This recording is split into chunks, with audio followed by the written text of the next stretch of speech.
Hello, welcome to the stream. So, I am Anna Carnegie. I play solo tabletop role-playing games, and today I'm going to be playing some 1,000-year-old vampire, which is this wonderful thing I've got opened up on the screen here. It is a game about being. Well, the title is pretty self-explanatory. It's a game about being a vampire. Hello, welcome to the chat. So it's a game about being a vampire, but the great tragedy of being a vampire is that you may have a vampire-sized life, but you have a human-sized brain, and you can't fit all of your vampiric memories in there. So you'll eventually forget things, forget very important things, and you won't remember why you became a vampire, what was important before you did, and we'll see how long our vampire lasts. It might not be 1,000 years, but they'll give it a good shot. So the physical version of this, which I've got, is a really beautiful book. It kind of looks like this old diary style thing. So there's all these little labels and things kind of stuck in, well, not stuck in, printed on the page to look like they're stuck in, like it is some sort of old artifacts that you found, like little newspaper clippings and things, like little kind of discolorations, as if it had been, left in not great conditions for hundreds of years. It's a really nice looking book. So it's a pretty simple system. You make your vampire. They can be from any period of history, and the whole thing is driven by rolling dice and answering prompts to decide what happens. So I suppose content warning may be appropriate in that the game can get pretty dark. It all depends on what sort of prompts we roll up, but we'll see, and won't get too over the top on stream. So a vampire is made out of 5 things. They have memories. They can only remember a finite amount of stuff. They have skills, so things they're good at. They have resources, which is things they have. That could be stuff you can carry with you, or it could be something fixed, like a castle. Characters, who are important people in your vampire's life. Most of these will be mortal, and therefore they will kind of die as time passes, but some will be immortal. The vampire who turned you into a vampire will be one of those. And you also have marks, which are kind of the physical things that indicate you're a vampire, like fangs or bat wings or an ever-bleeding wound or some other horrible thing that you might have. And I think let's just get into it. So we'll jump over to vampire creation. And the first very important decision is where our vampire is from. And I had a couple of ideas for this, but I'm not terribly sure. I might go for a Viking. I don't know a huge amount about Viking history, but I feel I kind of have absorbed enough through pop culture that I know what a Viking might be like. So sure, let's go with a Viking, and we'll start with 1 memory. So let's see. So a memory can contain 3 experiences, and we're starting here with 1 memory that has 1 experience in it, and this is going to encapsulate their history. So we need a good Viking name. Going to bring up a Viking name generator, because you might think playing role-playing games makes you good at coming up with names. It doesn't. Okay, our vampire is going to be called. These surnames are quite something. Let's go for Ljot Sigbrandsson.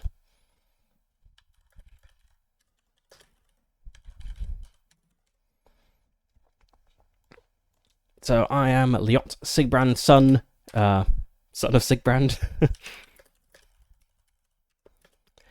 I live in a coastal village in Sweden.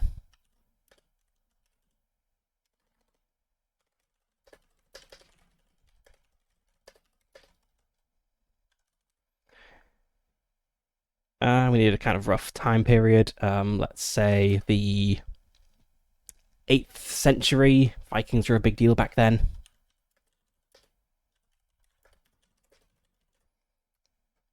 And some sort of like station in life. He's probably like a farmer when he's not off Viking. Okay, here we go. So memory 1 with experience 1. I am Ljot Sigbrandsson, son of Sigbrand. Born in a coastal village in Sweden in the early 8th century. I am a farmer. So we now need 3 mortals. So these are important people that we have known in our mortal life. So I think probably father makes sense.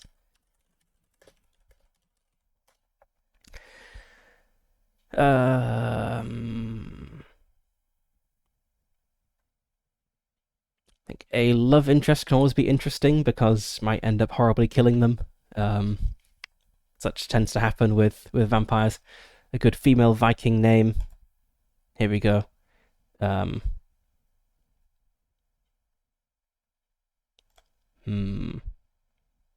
Herdis.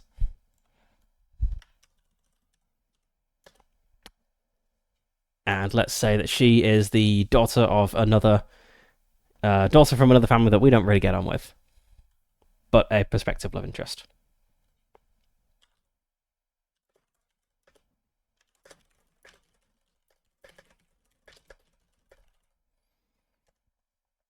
And a third one.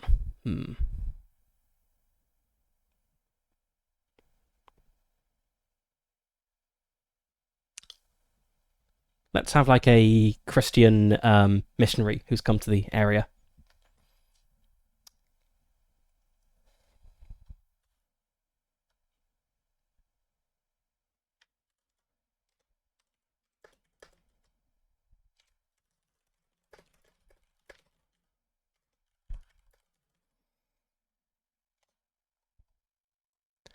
Okay, so we have 1 memory, which is who I am, and we've got 3 important characters. Sigbrand, my father, Herdis, the woman I love, daughter of a family we feud with, and John, a missionary of the new Christian faith. These people probably won't last very long, but who knows? If they're lucky, they'll die of old age. We need some skills next. So again, we're still in the mortal side, so things they've learned as a Viking farmer.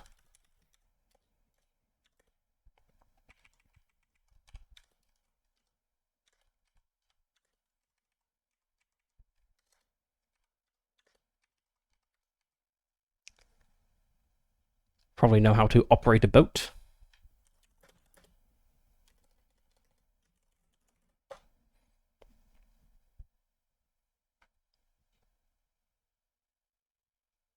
How to look after animals.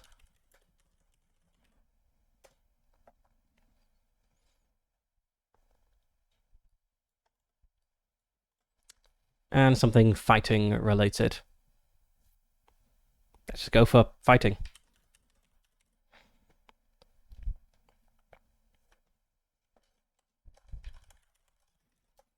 Next we have 3 resources, so let's go for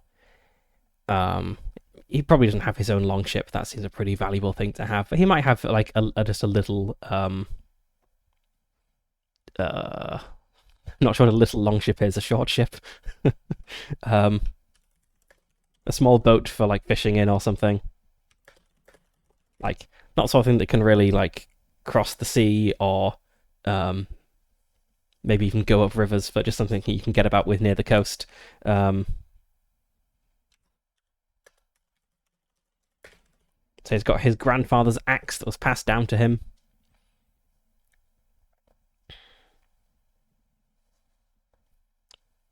And some sort of loot he has taken whilst Viking.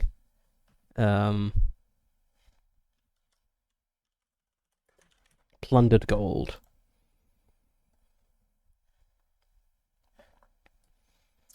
Each of these things, well, some of these things now become more memories and more experiences. So we want to have 3 more experiences. Each one is going to be a separate memory.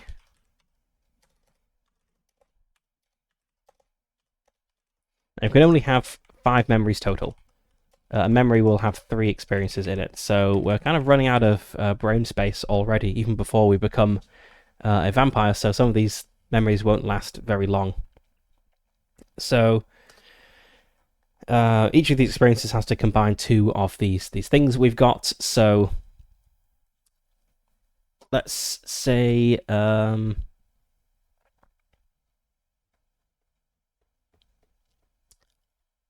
I think we've got a nice tension with the missionary friend and the plundered gold, so let's have a memory there. Maybe about feeling guilty. Memories are supposed to be a sentence long, but it's kind of flexible, like how long a sentence can be. You can have semicolons and em dashes and whatever punctuation you want to pad them out. But let's not go crazy.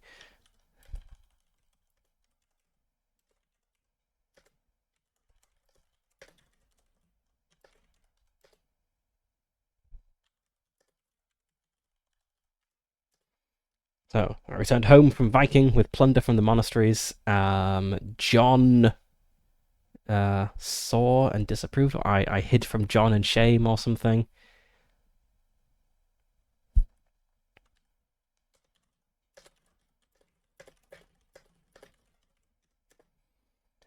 So kind of the suggested format is like a short description of what happened and then a bit about how you feel about it. So think for what happened. I returned home from Viking with plunder from the monasteries. The first man I saw was John.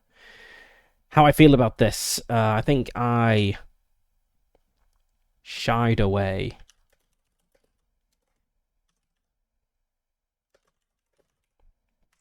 The done thing will be to brag about all this plunder and loot, but probably not if you have robbed a monastery and you're on good terms with a missionary.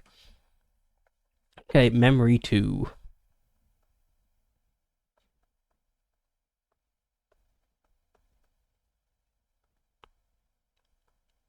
Let's go for the I think the grandfather's axe. Maybe passed down from. Now let's not have a character in this one. Let's combine the fighting and the axe.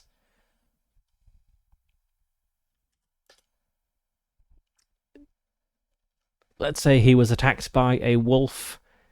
I'm sure they have wolves in Sweden. You can tell I've done a lot of historical research for this. And grabbed the first weapon to hand, like nearby, which was his grandfather's axe, untouched since his grandfather passed away. And with it, he saved his life and got good at fighting.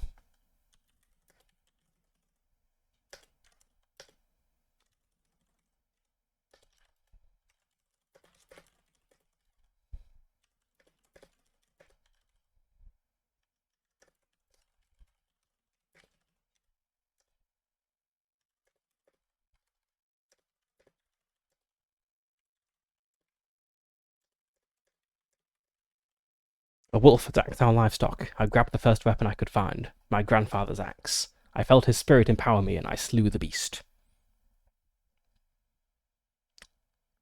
And now we need a third new memory. So we've got one that has a character and a resource, one that has a resource and a skill, so maybe one that has a skill and a character. Let's bring Herdis, the prospective love interest, into this. something to do with boating.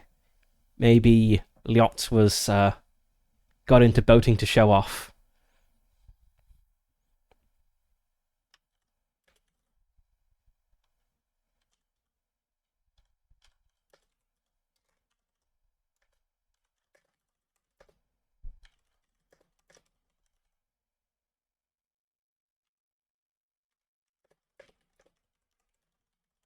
There we go. I showed off my sailing skills to Herdis.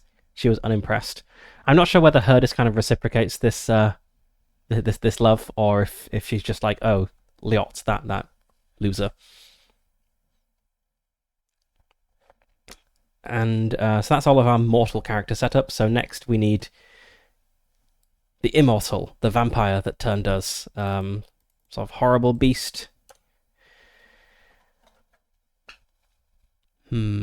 Good Viking. Well, the vampire isn't necessarily a Viking. They could be from anywhere, really. If it's a really old vampire, they could be from somewhere way far away. But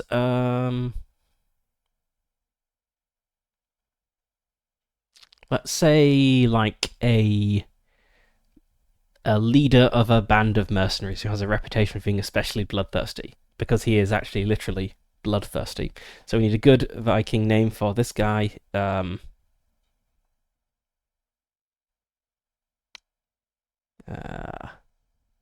Farthane. Okay.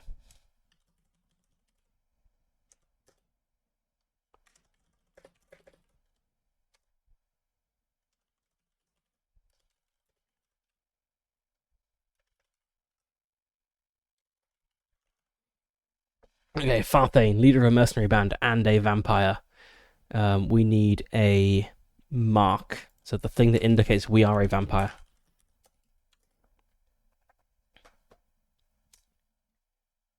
And I think probably we fought. So we some sort of combat wound, I think. There's a list of suggested marks that are pretty good. Let's have a quick look at those.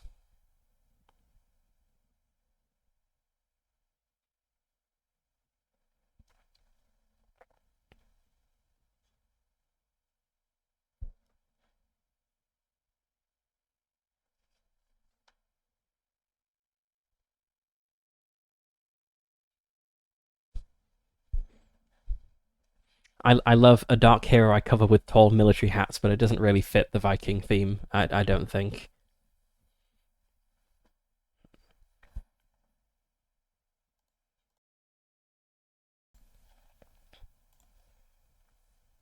Let's go for an ever-bleeding wound. It's a classic. It's got to be a big wound that needs to be like obscured somehow. So maybe maybe I have like a terrible axe wound, like up my like right shoulder, kind of going down into the chest, like way too big a wound to survive. So I have to keep it covered under my clothes.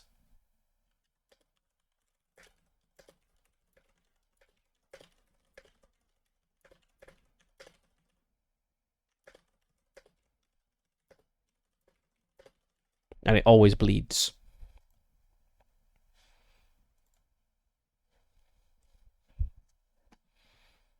Okay, and let's see, is this experience in a new memory, or is it... I think it is a new memory. Yes, it is a new memory. Okay, memory 5 is about how we became a vampire.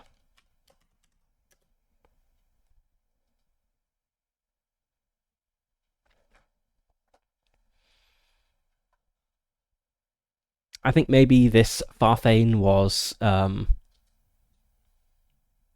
he's using his band of mercenaries to like impose upon the village.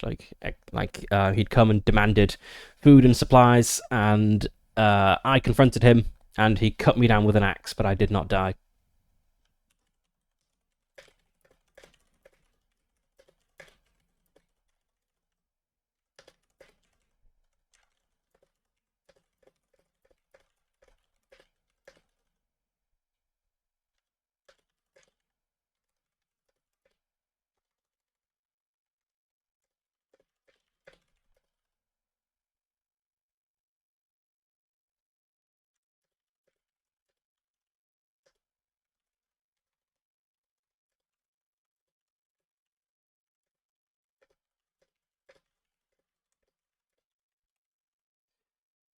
There we go. Farthane came to our village to demand supplies. I confronted him and he cut me down with an axe, but I did not die. I came to covered in blood, seeing his men leave with their plunder. This is definitely stretching the definition of a single sentence, but I think it's fine. So the game then is very straightforward. So I have two dice here. I have a d6 and a d10. And the way the game works is it has a huge array of numbered prompts. I start at number 1 and then just roll the dice and kind of move along. There's some advice on how to play, but I've already read that before the session, so we can just yep, here's the summary. Let's copy this onto the screen. Future reference. Let's put it up. That's a bit big. Let's put it up here.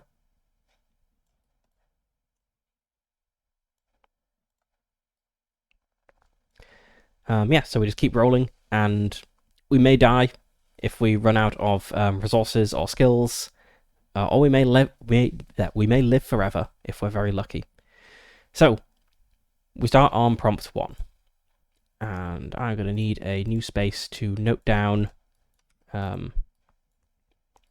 what prompts we've done, just in case we come back to them.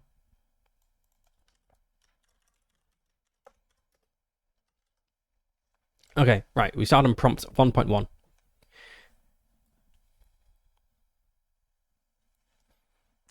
Well, actually, we don't answer prompt 1.1, that's just where we start with, and then we roll. So I'm going to roll my 2 dice.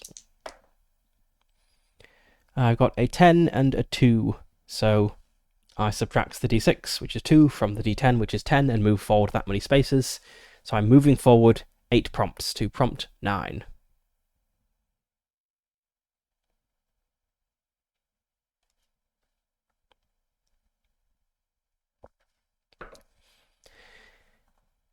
And these first few prompts you can kind of think of as happening like early in our vampire's unlife, and then later prompts will kind of happen over longer spans of time. But we'll kind of play it by ear and see what the prompts suggest.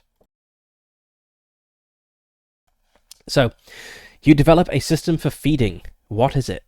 What happens to those who die? Create a skill that reflects this. And this should form a memory. So I think this is probably going to fit in memory 5, which is our I became a vampire memory, but let's see. A system for feeding. An important question is whether at this point people know we're a vampire or not. I guess as far as what everyone in the village knows, we were cut down by this Farthane and took a grievous wound, but didn't actually die from it. So it is an axe wound that never heals and constantly bleeds, so I'm probably bandaged. But if this is happening in the short term, people might not have realized, hang on, it's odd that he has survived for so long with this terrible wound. So I think people probably don't know I'm a vampire yet. In which case, I definitely need to have a system that doesn't give me away. I think I probably feed off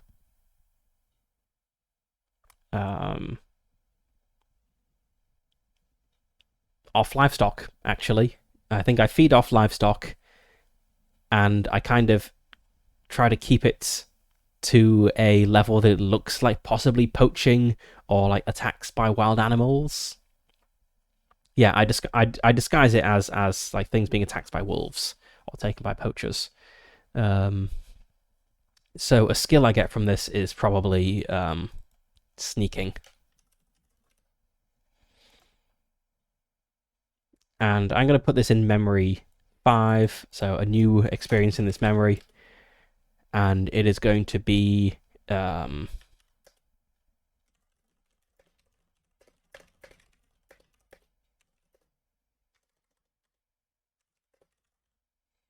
I constantly thirst for the blood I have lost. I've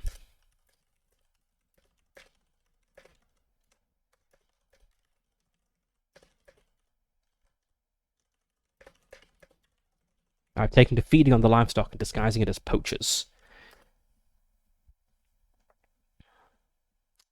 How do I feel about this? Probably pretty bad.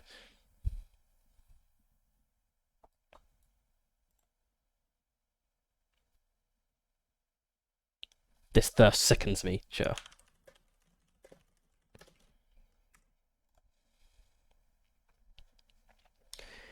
Okay, that was our first prompt. Let's roll the dice again and see what we get to. Okay, we have a 5 on the d10 and a 1 on the d6, so we move forward 4 to prompt 13. Let's note that down.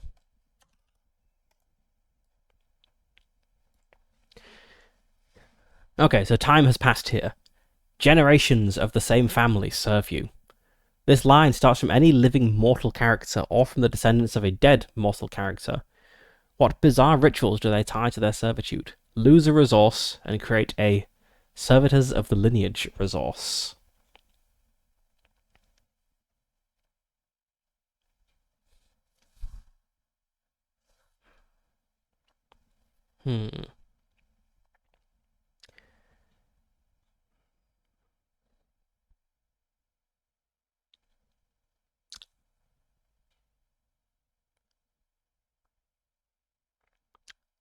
So yes, the natural way to interpret this is some time has passed, which means that all of my living mortal characters are now dead from old age. So I could interpret it a little bit more abstractly. Maybe not that much time has passed, but I've taken over kind of a family, and I have like a multi-generational set of servitors. But no, I think probably time has passed. So I'm going to cross out all these mortal characters because they are dead from old age now. Goodbye, Sigbrand, Herdis, and John. We literally never encountered you in game. Right, see you later. Have a good time. So let's say that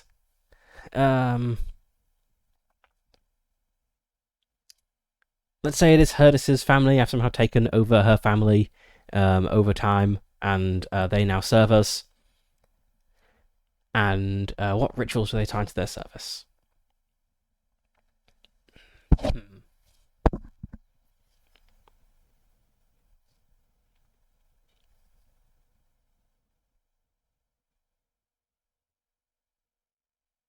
Okay, let's say that I went to them probably while... Okay, I think what happened is I didn't age or die, so I eventually had to kind of flee the village. And after like a few decades, I returned and spoke to Herdis, kind of shocking her with the fact that I was still like 18 or whatever. And with the aid of my plundered gold that I'm going to strike off, with the aid of my plundered gold and the threat of being an obviously supernatural being, I managed to kind of enlist her in my service, and I've just sunk my claws deep into the family over the generations.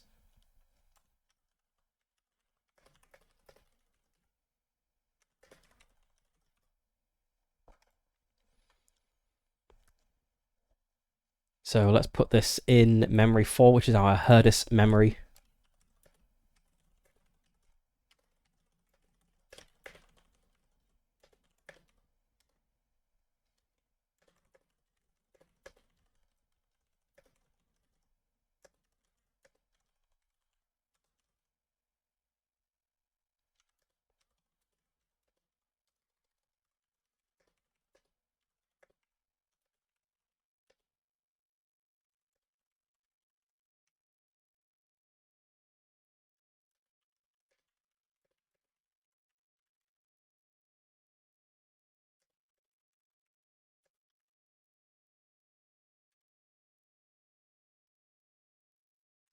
After decades away, I returned to the village and frightened Herdis into servitude.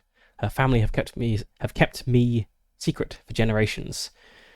They offer me outlaws and believe that serving me grants them power.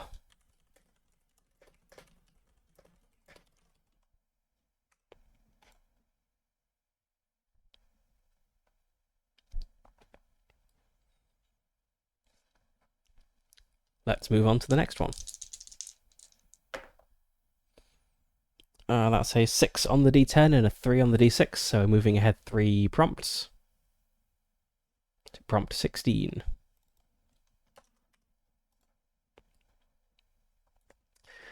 Some mortals have banded together to hunt you, well armed and wise to your tricks. How do you defeat or evade them?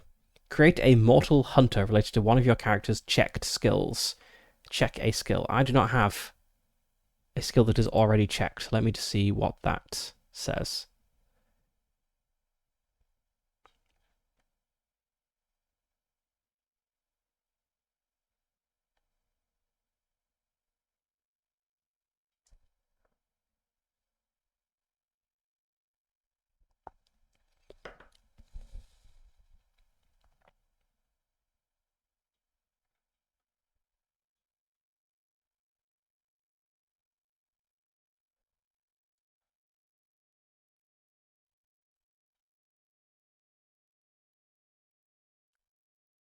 Okay, so since I'm not checked a skill, I will just check one now.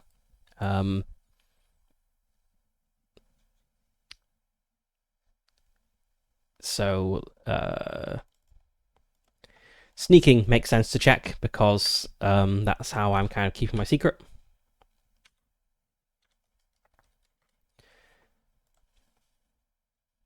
So that means that I have been sneaking. Like a checked skill is something that you have done, kind of flavors your story. So I have used my sneaky ways to keep my secret, but a hunter has become wise to this. Have a mortal hunter. Give him a good Christian name. We've already gone with John. Let's go with Luke.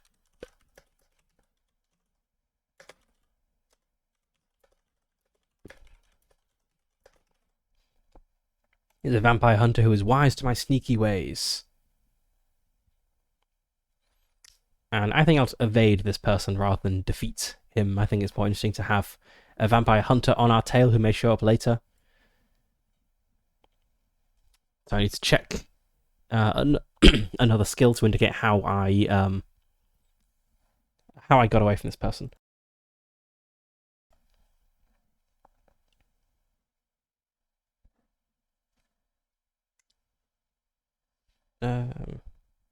My dice cam has just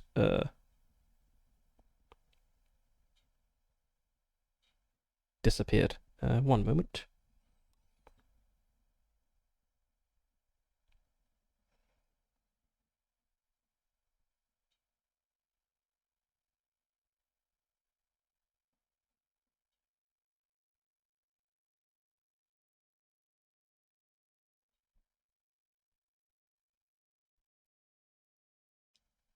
Okay, I think that is working properly again. Right. Okay, I'm going to say I use my boating skill to get away from him. Maybe I have upgraded from like a tiny little small fishing boat, and well, I suppose I've still got my small fishing boat as a resource. I guess that is what I use to get away from him. I don't think this really fits in any of our existing. Maybe it fits in our memory one. It's a coastal village. I sail away down the coast, or something like that.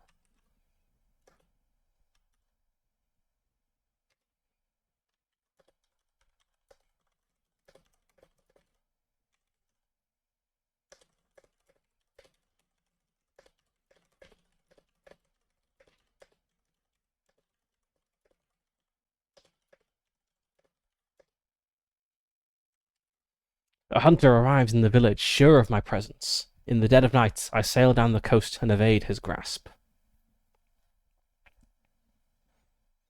Hopefully Luke will be a recurring character and we won't just skip decades ahead on this next roll. Okay, a 2 on the D10 and a 3 on the D6. We move back 1 prompt to prompt 15. So these aren't really in any chronological order. They kind of get more, I guess, vampiric as the numbers go up, because you're going to get to the bigger numbers just by average over the course of the game. But yeah, it's not like prompt 15 indicates something that came before prompt 16. So while traveling, you come into conflict with another immortal. Gain a mark. Who are they? What trick did you play upon them? Create a new immortal character.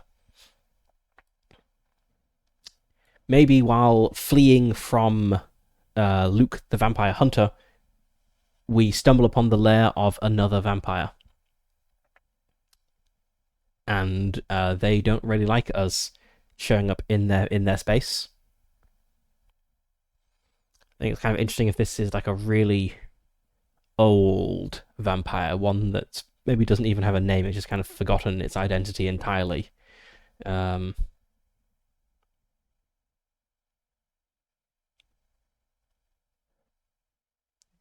the Bog Dweller.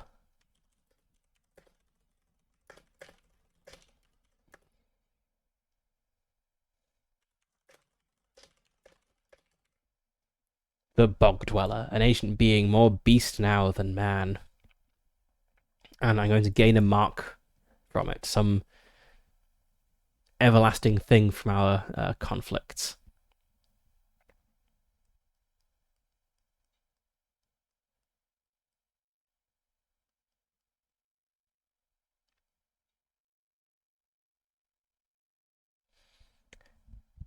I don't just want to like worsen my terrible axe wound. I'm already kind of covering that up. There has to be a second thing.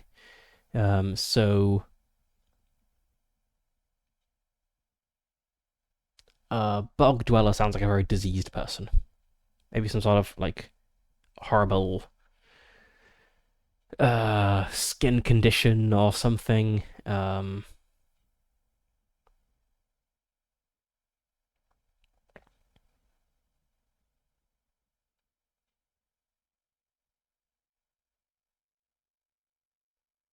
Yeah, let's go for like a terrible skin condition.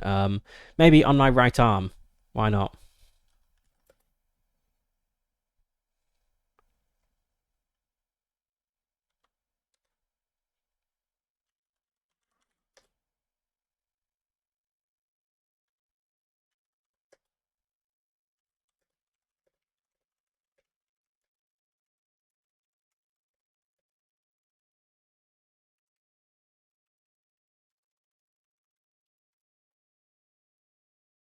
So not only do I have to kind of keep my shoulder and chest covered up at all times, if people see like my right, maybe like the hand is fine, but like down to the wrist, it's got all this like um, horrible rash and um, well, not to go into detail, but something really gross on my arm, and so it's not going to make people say, "Oh my god, that's a vampire," but it might make people say, "Oh my god, he's a leper, avoid him," or like well-meaning doctors impose themselves upon me or something. It could cause problems even if it doesn't give way that I'm undead.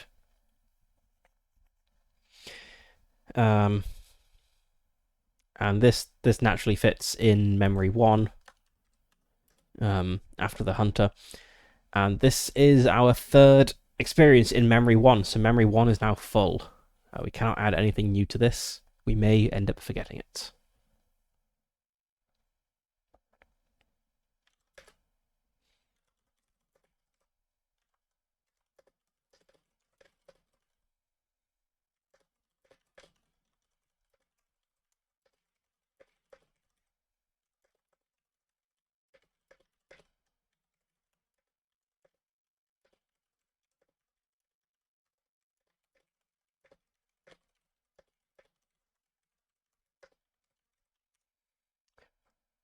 I pulled ashore in a bog and hid, but I disturbed something ancient and evil.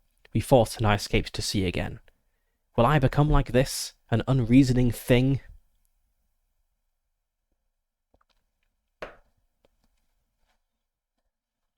Well, let's find out.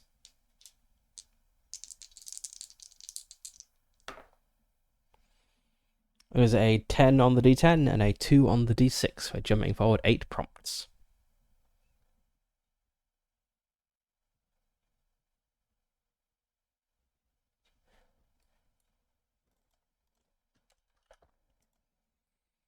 to prompt 83. Not 83, 23, sorry. You master a strange new science or field of knowledge. How does your vampire nature give you special insights into these studies? Create an appropriate skill based on a memory. That feels very disconnected with what came before. So there are, towards the end of the book in one of the appendices, alternate prompts. I think let's just have a look at, if I can find them. Let's have a look at some alternate prompts and see what the alternate for, what number was this, 23 is, and see if it fits better.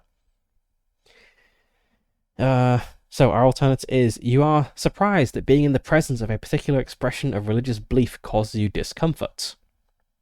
Interesting. Create a skill about recognizing and avoiding victims who might practice this tradition.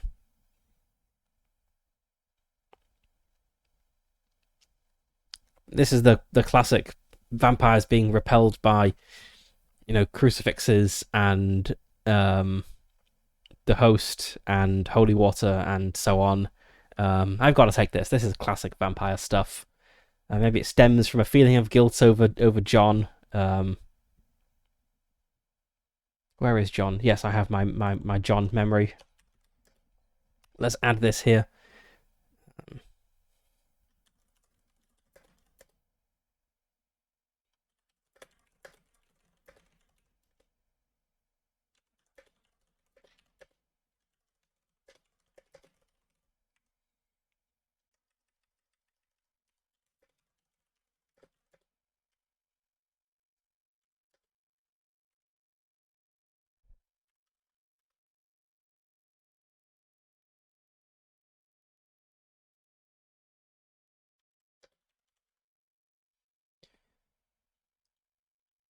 Okay, so we don't get a mark here, so saying, like, I can't enter a church or abide the sign of the cross isn't appropriate, because that would be a mark. That's something that someone could use to recognize my unnatural nature.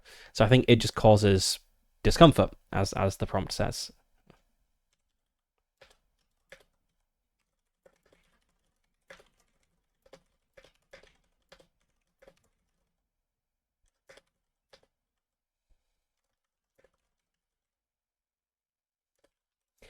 Thinking to take some comfort from the practices of my youth, I sought out a church, but I felt a spiritual wrongness when I set foot inside. Has God forsaken me? So I get a skill. Skill can recognize Christians.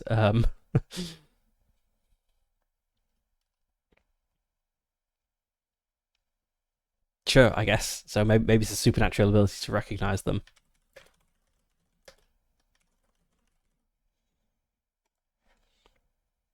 All right, that was alternate prompts 23. So now let's see what happens. So it feels like we've had maybe like a burst of prompts in kind of a short period of covering a short period of time.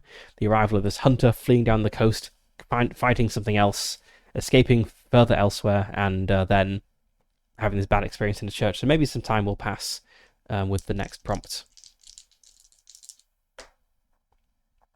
Oh, that is a 2 on the D10 and a 6 on the D6. We're going back 4.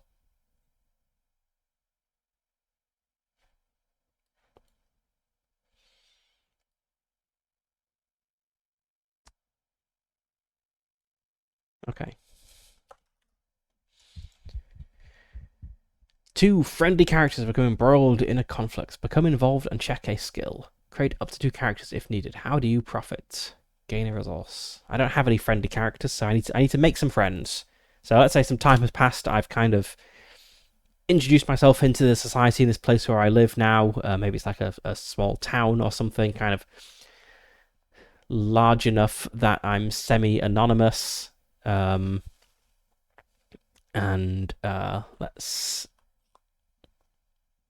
The first name that pops into mind is Liot, which is my name, but I think that's kind of funny. Maybe I and this other Liot became friends because he was like, oh my god, I've never met another Liot before. It's such an old-fashioned name.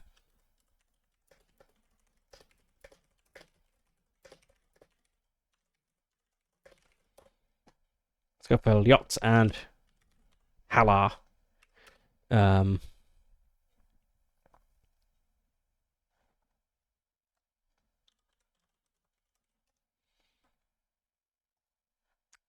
and well, I guess we need to know a little bit more about Liot. Maybe he is a um, apprentice of something. And Halar can be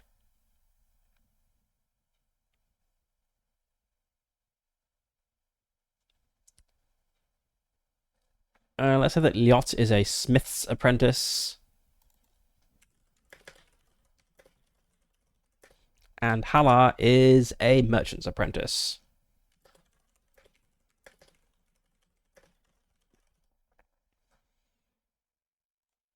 And they just absolutely hate each other for some reason. Or well, they've become involved in some terrible conflict, which I can profit from.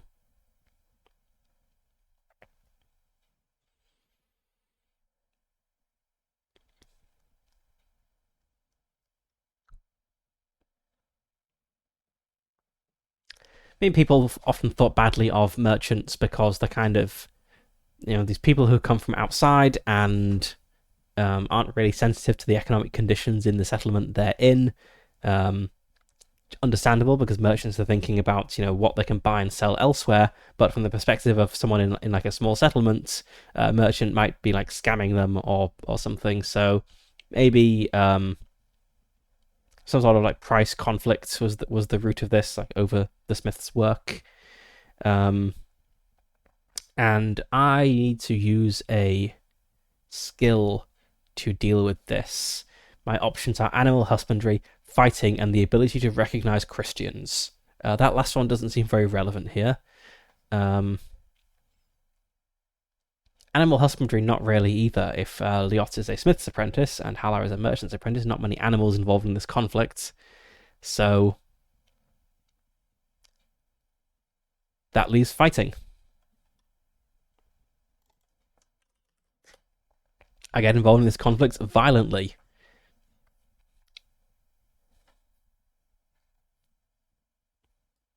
I don't think this fits into any of my memories, so I'm going to forget memory 3 about a wolf attacking our livestock. I no longer remember where my grandfather's axe came from, or that it even is my grandfather's axe.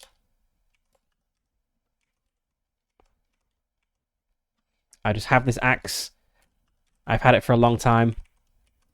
It kind of feels important to me, maybe, but I don't really remember why anymore. So I have the first memory casualty of the game. Um, so let's see, two friends become rivals. And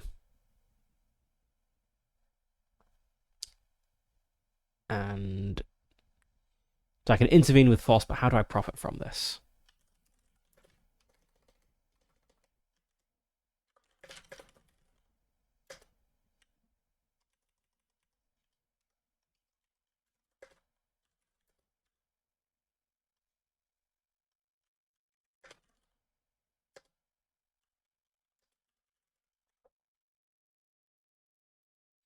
My friends Liot and Halar fell out over finances. I Maybe I didn't mean to be as violent as I was, but that's just kind of how it happened.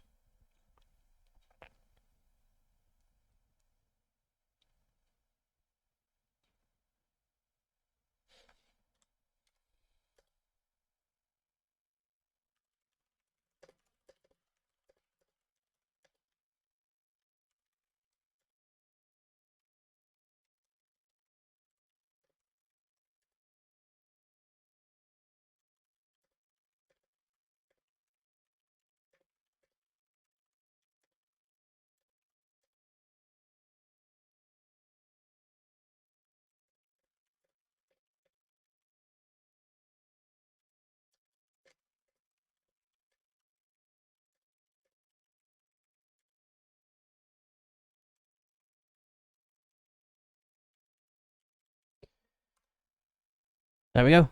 My friends Liot and Halar fell out over finances. I intervened in a fight and snapped Halar's wrist like a twig, forgetting my strength.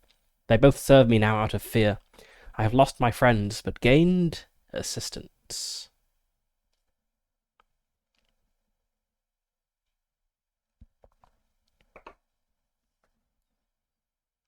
We are starting to lose our humanity, I feel. And we're not really that far into the game. We've only done a few prompts. Like, maybe a couple of centuries has passed. Yeah, maybe like 200 years has passed at this point. I guess we've still got our servitors of the lineage resource, so there's still like a small village with like a vampire cult, which is mostly peopled by the descendants of Herdis. But I am living elsewhere. I'm in a small town now. Let's see what happens to this town as time goes on. That is a 10 and a 1. Moving forward 9 prompts.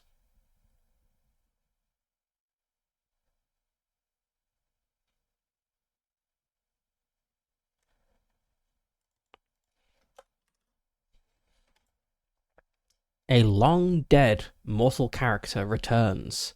What do they want from you? How have they survived death? You only recognize them if you still have a related memory.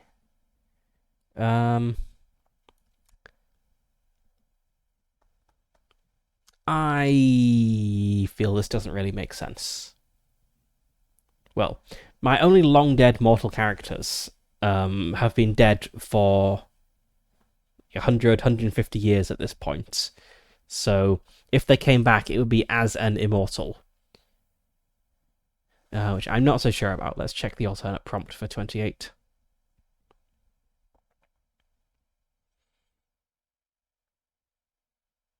You meet a good-hearted traveller on a noble quest at a crossroads at midnight. That's a very sinister thing. After talking to them for a bit, you feed very well. Rob their corpse for a portable resource.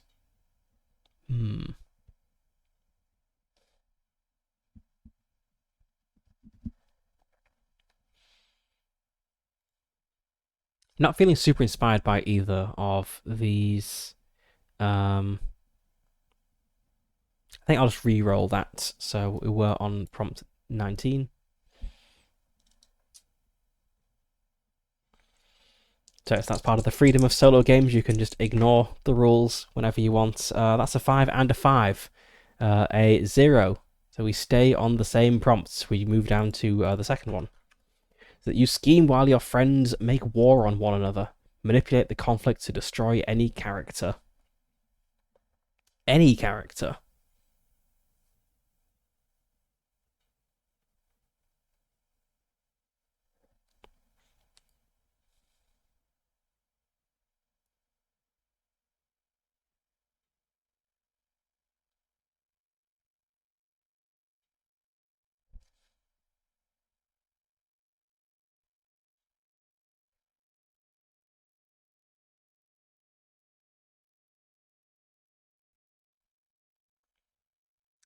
I think Liot makes most sense to destroy. Phil Halar feels like a more useful person, being a merchant's apprentice.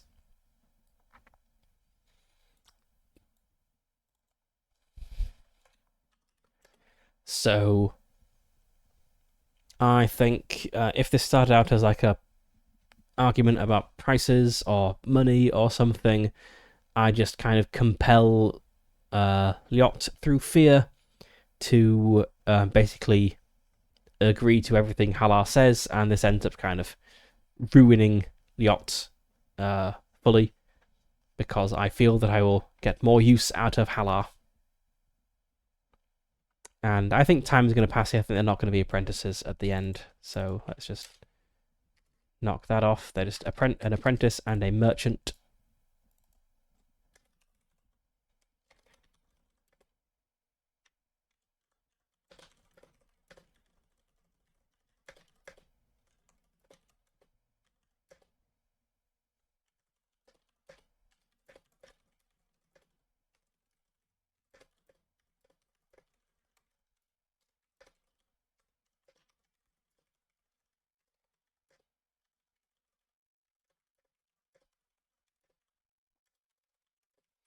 Liot ends his apprenticeship, I force him to agree to all of Halar's demands. It is his undoing, but Halar becomes wealthy and more useful to me. There we go.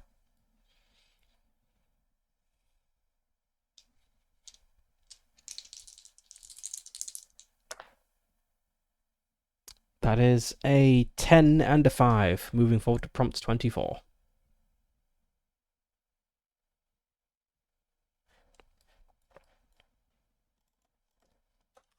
You are forced to adopt a new name. Why? I think Luke the Vampire Hunter has caught up on us. With us, rather. But which memory does this fit in?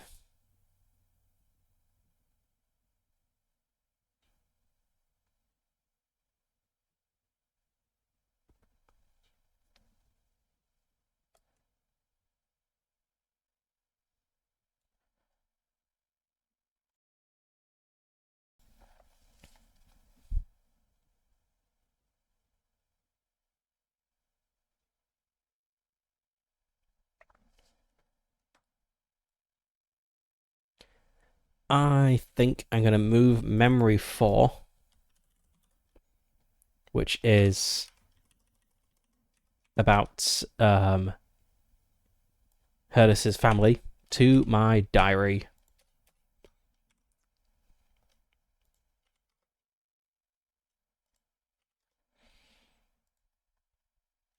Which means I get a new diary as a resource.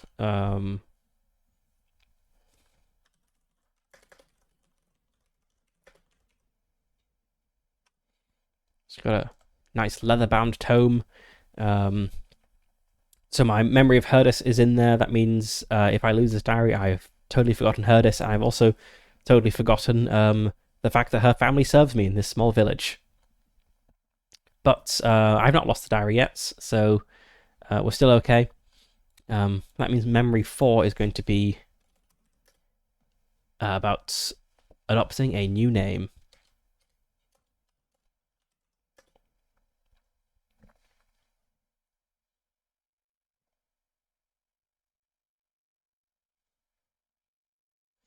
So if it is Luke the Vampire Hunter catching up with us, got something about that in memory 1. We didn't have his name though, so this is more about the village, having to leave the village behind. So I suppose a new memory about being actively hunted makes sense.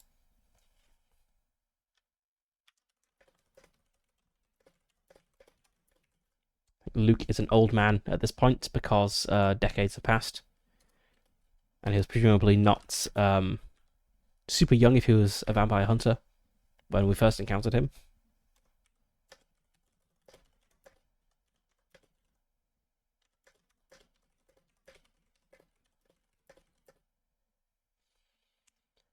I don't think I need to flee the town. I think I just need to change my name, disguise myself, and lay low.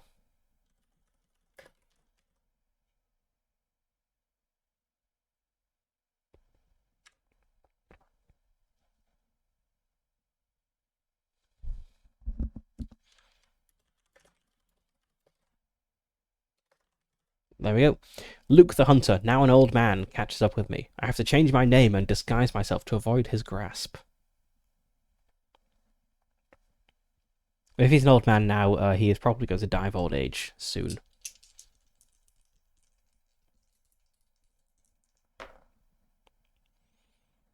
Okay, a 10 on the D10 and a 4 on the D6. Moving forward, 6.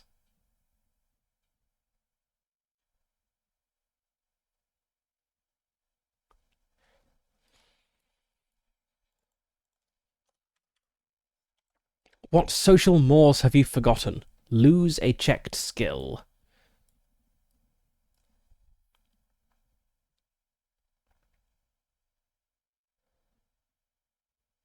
I think I have probably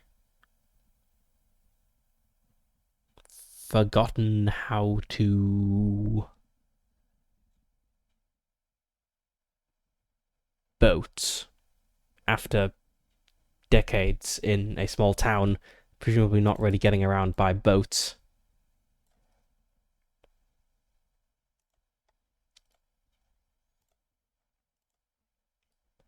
because why would I go boating to catch fish or whatever if I, at this point, probably live off people?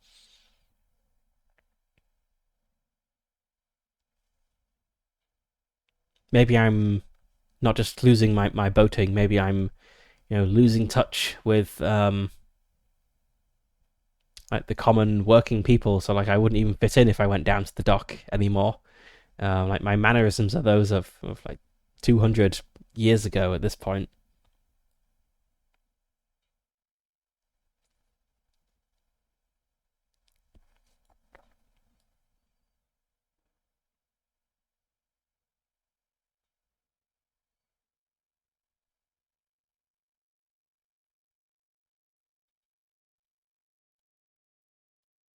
I think I'm gonna move memory 1 to the diary.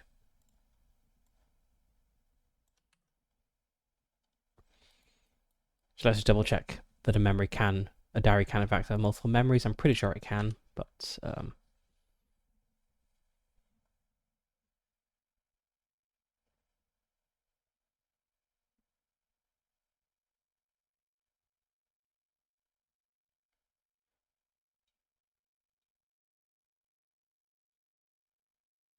a diary can hold up to 4 memories. Okay.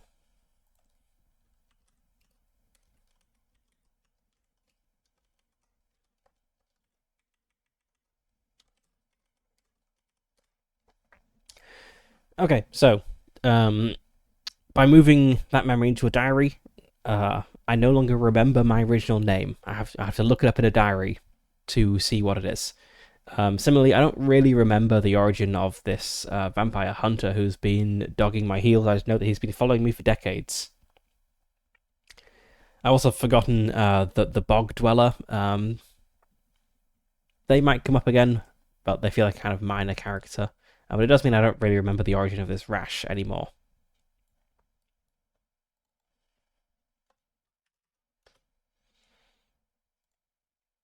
Yes, social mores. Okay. I no longer remember uh, how to interact with the common folk.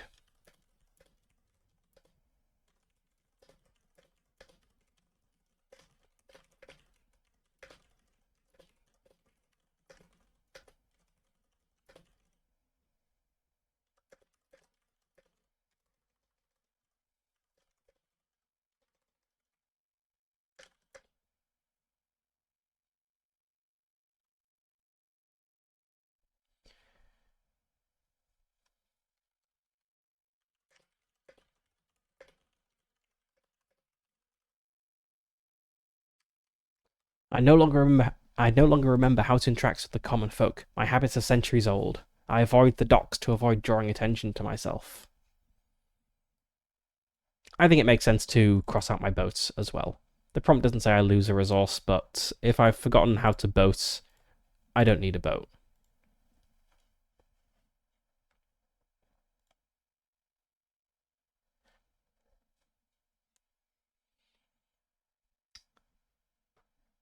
Right, let's move on to the next prompt. So there are two ways for this game to end. You can either run out of skills and resources, and then a prompt tells you to get rid of one or the other, and you can't. In that case, you die horribly. Or you reach a prompt which says you die, or you reach a prompt which says you kind of last forever. But we'll see. I think we're a long way off the prompts that end the game. A 5 on the D10 and a 2. So moving forward 3.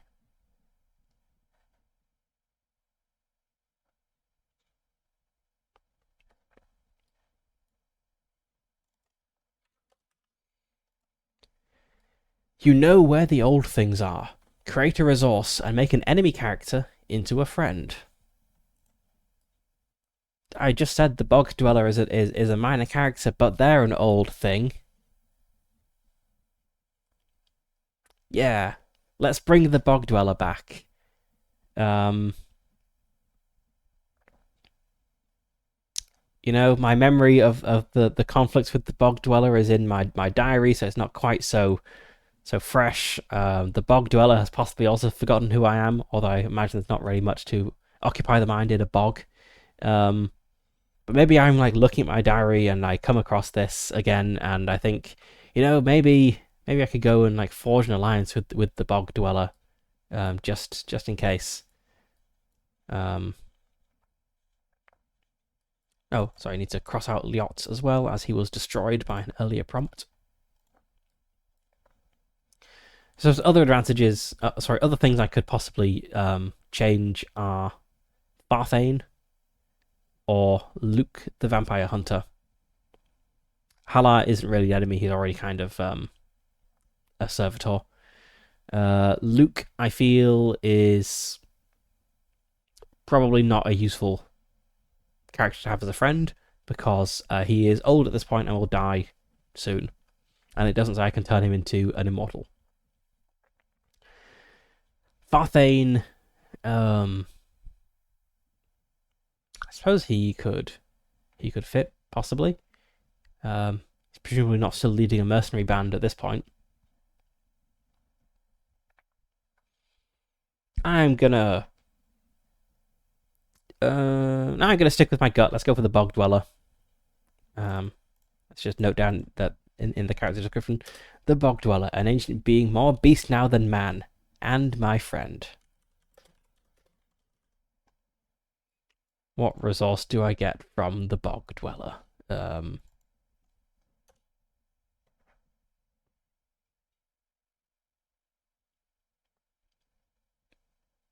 Maybe we maybe we trade something, and so I get some sort of useful natural resource from the bog.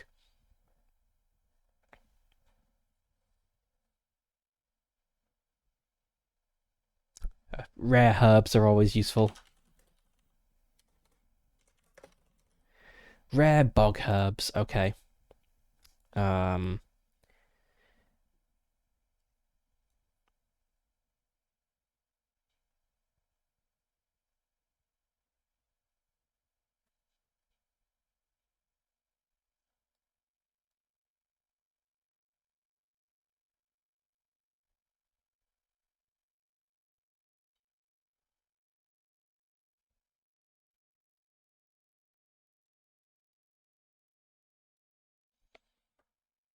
Actually, no, I'm gonna go for my second thought, which is Farthane. Let's make Farthane a friend. I think he is living a life of luxury now, living off centuries of plunder, having given up the mercenary life. So let's put this in kind of my like Farthane memory. So I remember being turned into a vampire by him and being disgusted with my new form and my thirst for blood.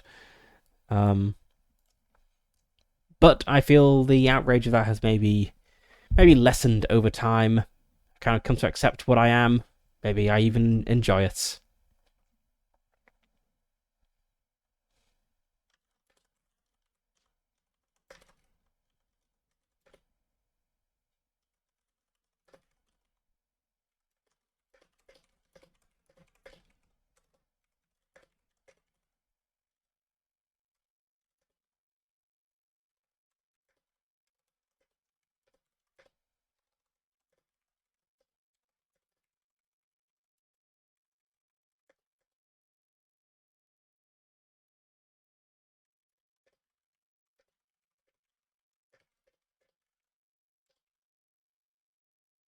What did Farthane give me? So I encountered Farthane centuries later when I had come to accept my fate. He was no longer a mercenary leader. We got to know each other, and he gave me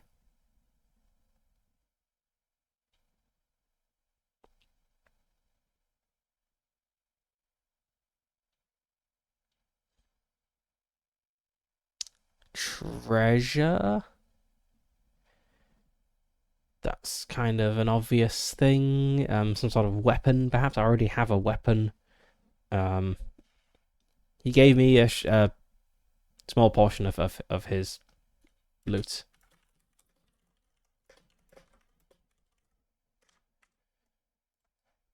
So there we go, a small amount of treasure.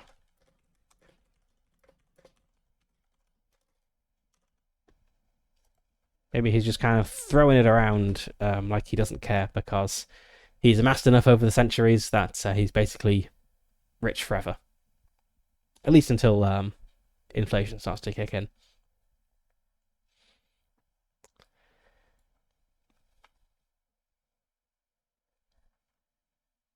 Well, it's nice to have an immortal friend. Although maybe Farthane will be killed by a vampire hunter and he'll no longer be our friend. Okay, a 10 and a 4, moving forward 6.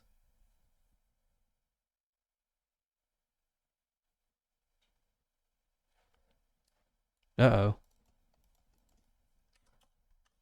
Age has damaged your diary. Strike out 3 nouns from the memories in your diary, starting from the oldest entry. If you have no diary, use the first 3 nouns in a memory of middling age. Okay.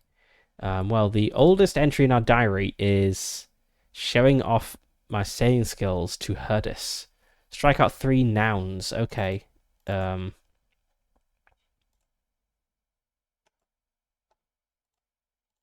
Okay, so there's Herdis in that experience as well.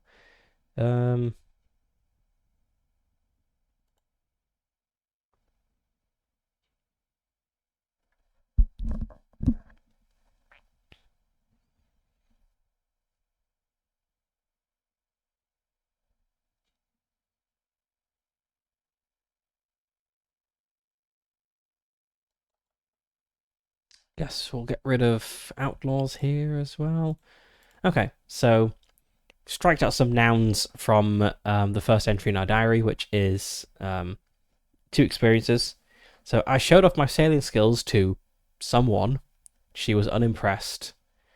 After decades away, I returned to the village and frightened someone into servitude. Her family have kept me secret for generations. They offer me something and believe that serving me grants them power.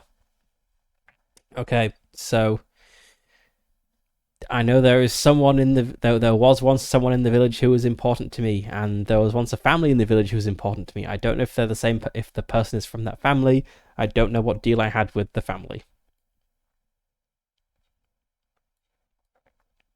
Okay, let's move on.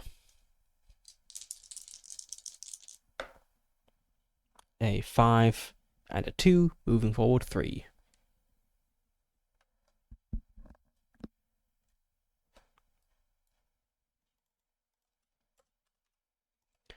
What piece of contemporary technology can you not interact with due to your vampire nature? How did your first encounter with this technology almost get you destroyed? Check a skill. Is this like a vampire? I can't use this because I'm a vampire, or I can't use this because I'm old and they didn't have TV remotes when I was young. um, hmm. Okay, so centuries have passed at this point, so it's like 1100, 1200, something like that. What is going on around then? Let's have a look. Let's look for new technology in the 1200s.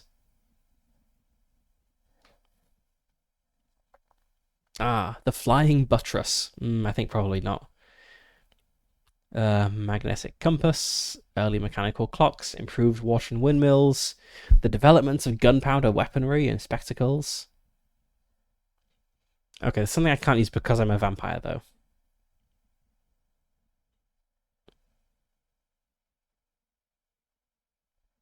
And I have to check a skill, so it's related to a skill somehow. My skills are animal husbandry and the ability to recognize Christians. Probably animal husbandry then.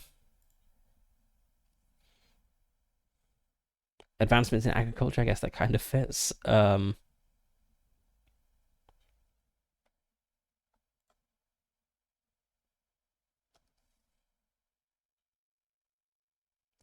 What? They invented the horseshoe in the 1200s? I didn't realize that was so recent. I assumed that they'd had that. No, I did know that Romans didn't have the horseshoe, but I thought that would have been earlier. Did I get trampled by a horse or something? Because I don't know how to work horseshoes. It's newfangled technology.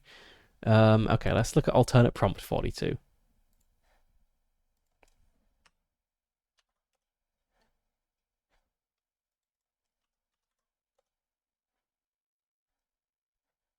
Yes, 42.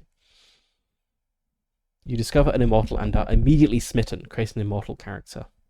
Let's go with the technology.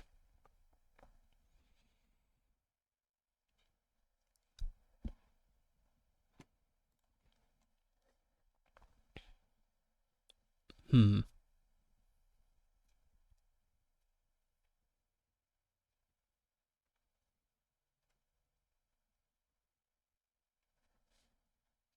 Just feels very odd to be almost destroyed by advancements in agricultural technology.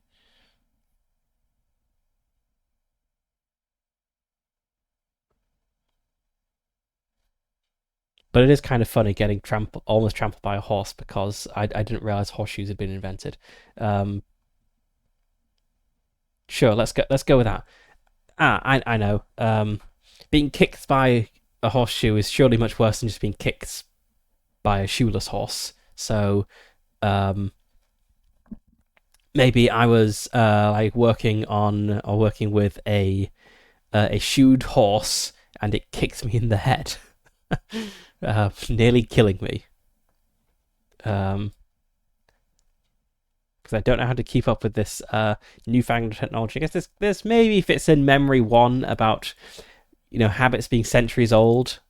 Sure. Memory 1.2. Even the horses are different now.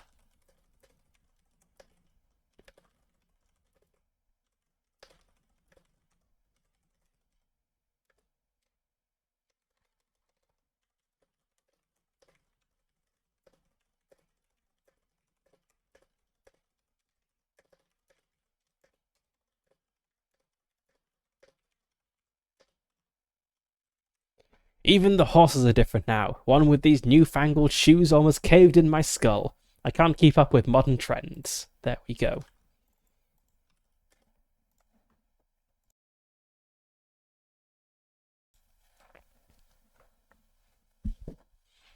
Let me refill my tea. I feel it's not going well for our vampire.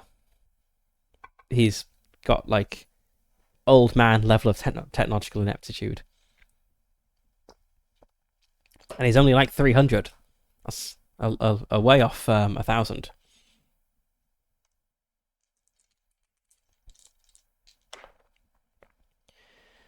A 9 and a 5. Moving forward, 4.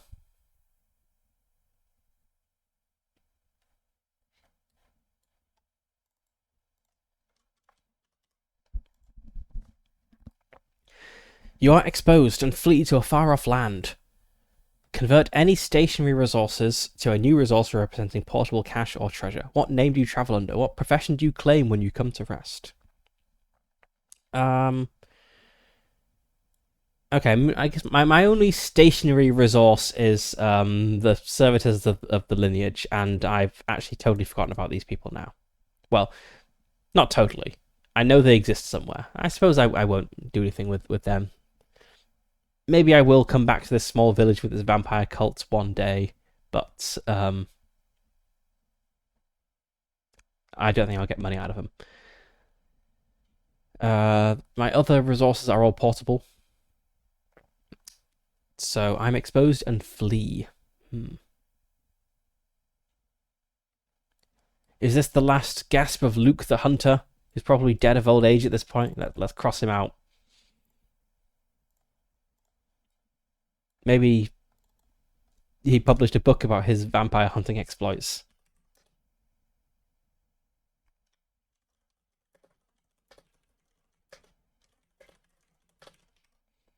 Luke's cursed memoirs have exposed me. Flee to a far off land. Spain.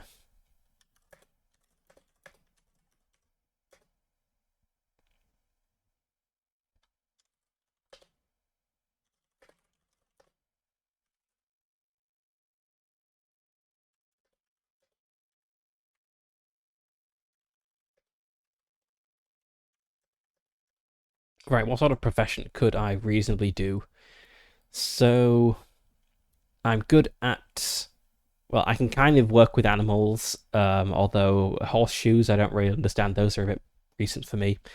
I'm good at fighting, sneaking, I can also recognize Christians. I've not used that ability specifically yet. Those are all kind of skills I've got. But I suppose I want a profession that lets me kind of keep to myself. Something that could possibly explain away strange behavior. Maybe I claim to be a historian to explain away my antiquated habits.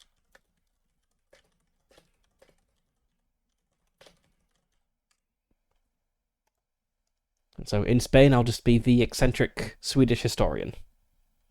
And no one will be any the wiser. But yes, Luke is definitely dead of old age now. That is a 7 and a 2.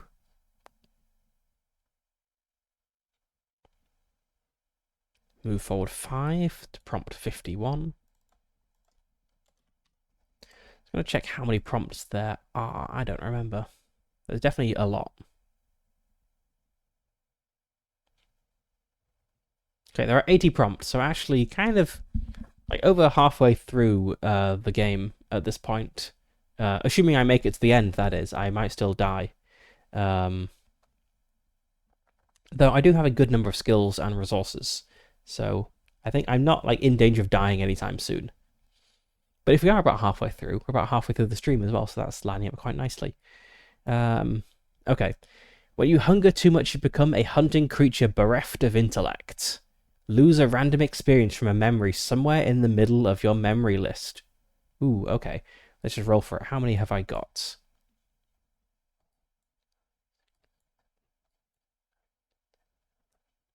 I have 11 memories in my list.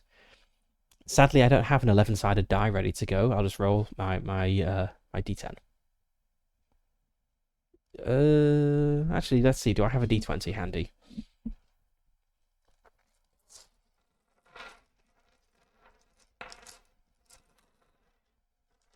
I do have a d20. Let's try to get a number from 1 to 11 on this. See what I forget. 8.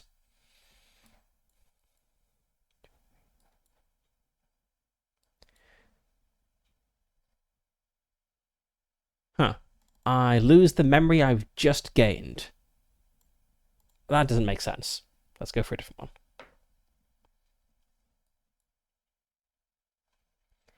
Okay, I forget about Farthane.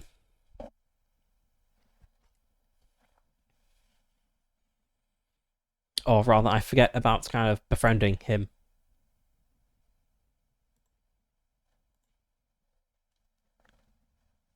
When you hunger too much, you become a hunting creature bereft of intellect. A memory or an experience.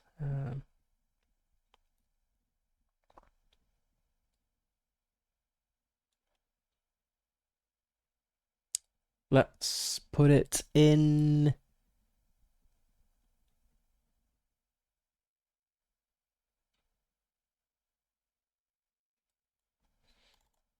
Let's move memory 3 into my diary. And I'll start a new memory. Being sort of, I guess, feeding on things.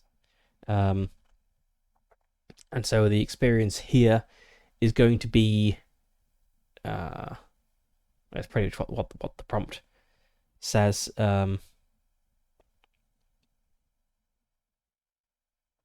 I can no longer control myself when the hunger comes upon me.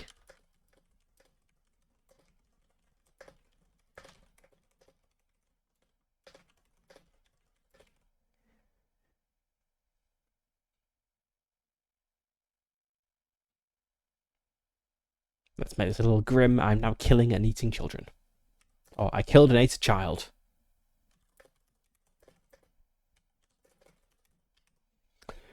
I can no longer control myself when the hunger comes upon me. I killed and ate a child.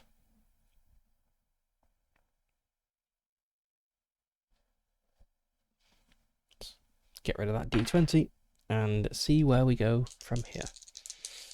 So we're in Spain. We've possibly been there for a little while at this point. I don't think we've gone nuts immediately after arriving. That is a 0. You find companionship in something that is not human. Is it an animal or maybe something inanimate? How do you interact with it? How did you find it? Or did it find you? Create either a character or resource to represent this companion.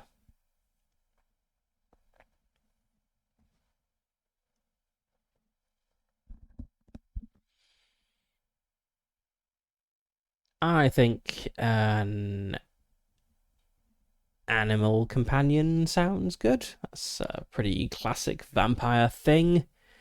I don't know what predators they had in Spain in the 1200s. Let's have a look. Did Spain have wolves back then?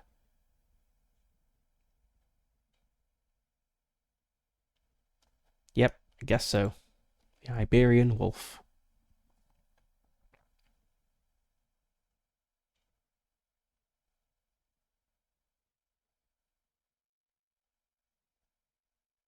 Yeah, okay. There's an Iberian wolf. I have befriended one of those. Let's make a resource here.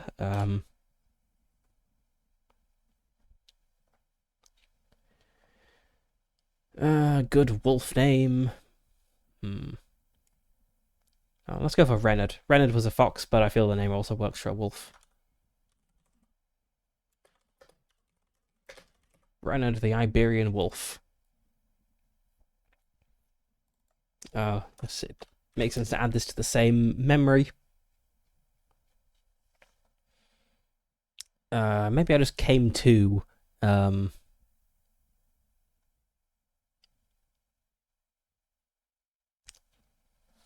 like in a wolf's den.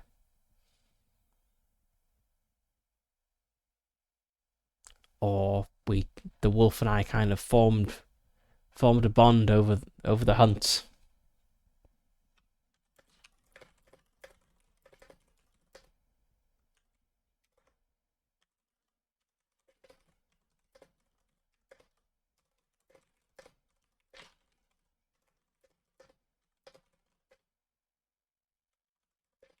A wolf and I formed a bond through a shared hunt. I named him Reynard, and we share fresh meat.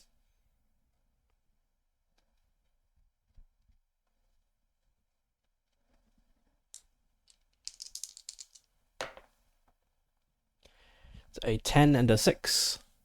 Move forward to prompt 55.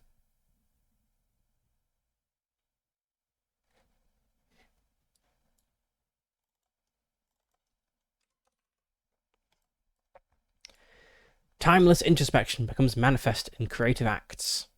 Choose a creative skill based on lost memory.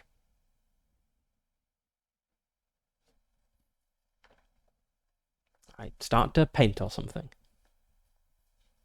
But okay, so I gain a new skill. Let's look at my lost memories. Wolf attacked our livestock. I grabbed the first weapon I could find, my grandfather's axe. Encountered Farthane centuries later. Those are the only two lost memories. I suppose I've also kind of forgotten Herdis's name.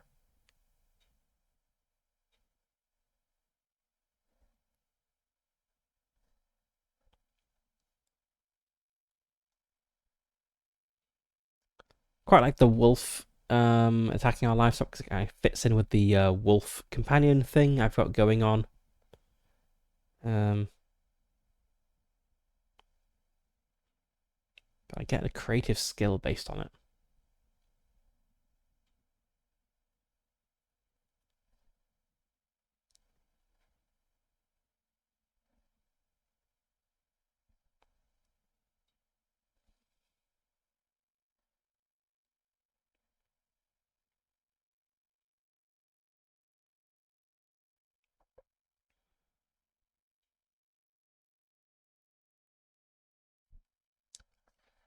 Not convinced.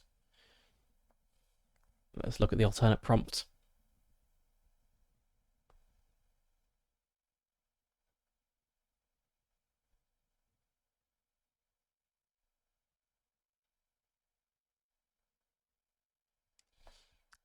You and another immortal character attempt to use one another as a food source. How does this affect your relationship? How does it make your body both better and worse? I've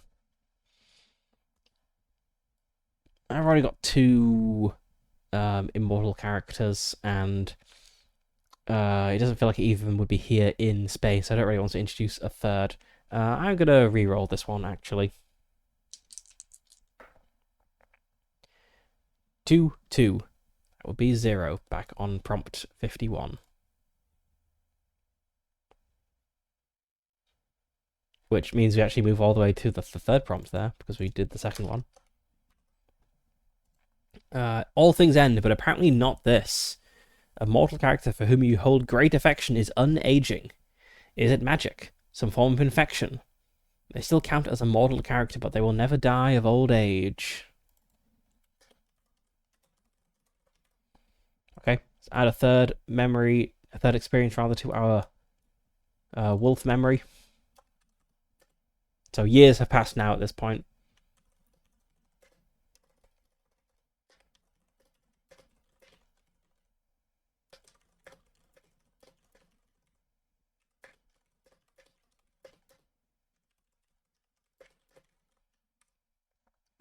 The years pass, but Renard does not age or sicken.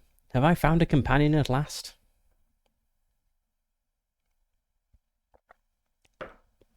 Well, let's see.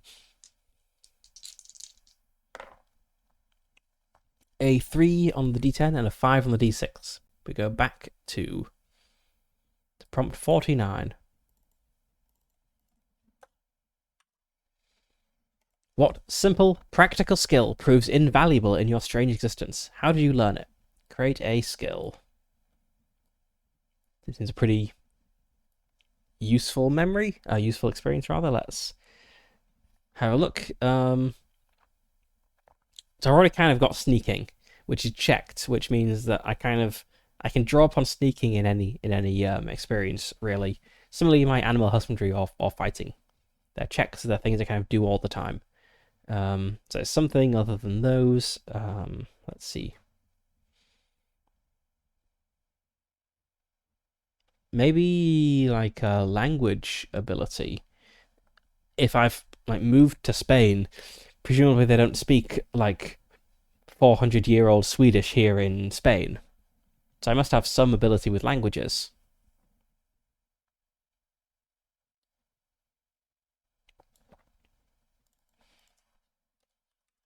Let's have a new experience here in this memory, which the memories are starting to fill up again.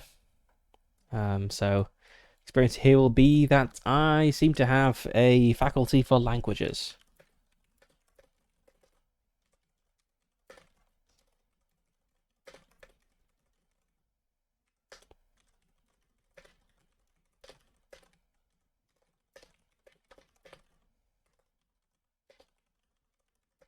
I seem to have a faculty for languages, learning Spanish with ease, even as I forget everything else.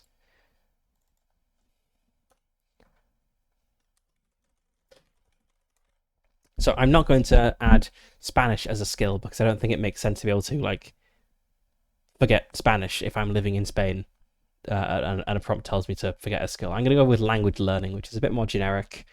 If I forget that and I have to move, maybe that'll be a problem. But let's find out. An 8 and a 2, moving ahead 6.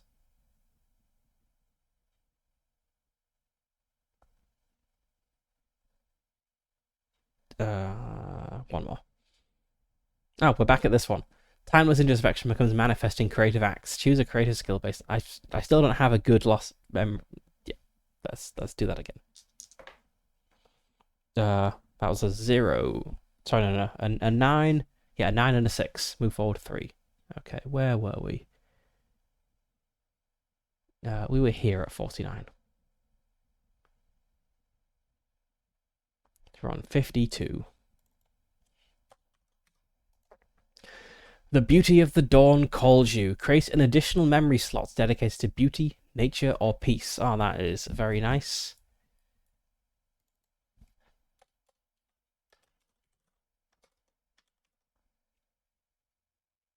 Let's call this one... Well, it's Beauty, Nature, or Peace. I should know that now.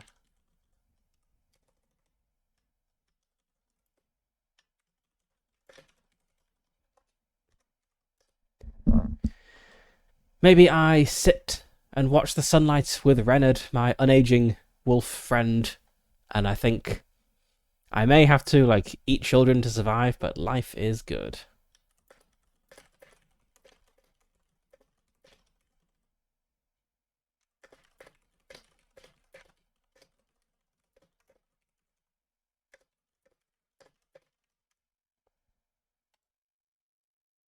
There we go.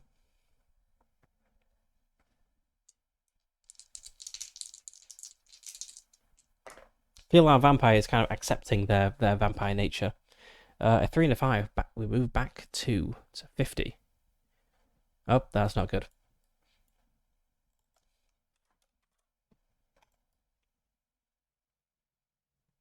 Been stuck around the kind of high 40s, low 50s for a while. Probably because I keep skipping 55. Okay. You are captured in a trap set for predatory mortals. What sort of criminal are you taken to be? How does this experience help you learn to better prey on mortals? Make a new skill that sours the purity of a pleasant memory. I'm probably taken to be a poacher if I'm spending a lot of time out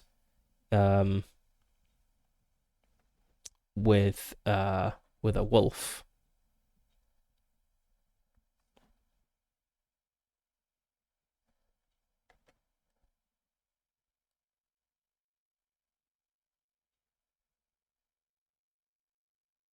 But what memory does this fit in? I think it's time to forget memory 2, which is plundering a monastery, feeling guilty about it, and then feeling a sense of wrongness in a church. So we've now got 4 memories in our diary, which I believe was the maximum.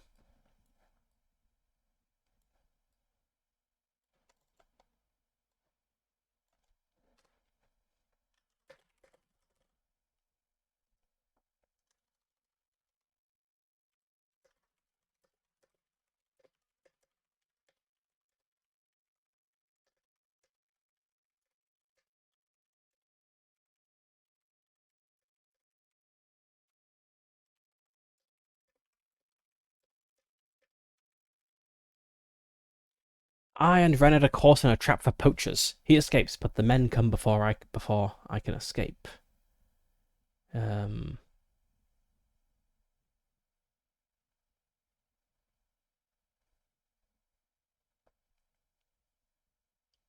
I kill them, but the forest has lost its peace.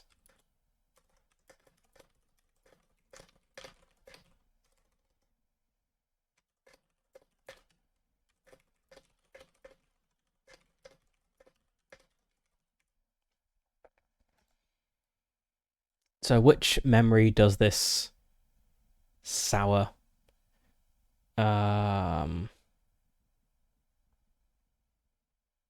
Maybe the bond with Reynard. Yeah, let's tweak this slightly. Let's say that I'm caught in a trap and Reynard flees.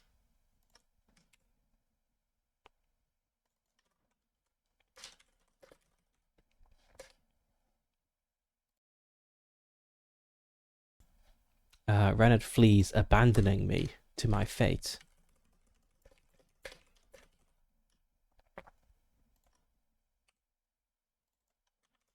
And I kill the men when they try to take me, but the forest has lost its sense of companionship.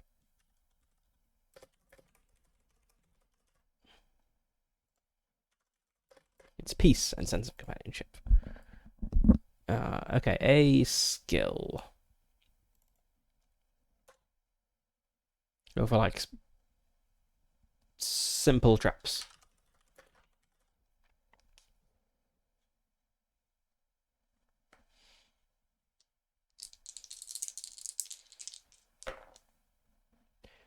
Nine and 2. We're moving forward. 7.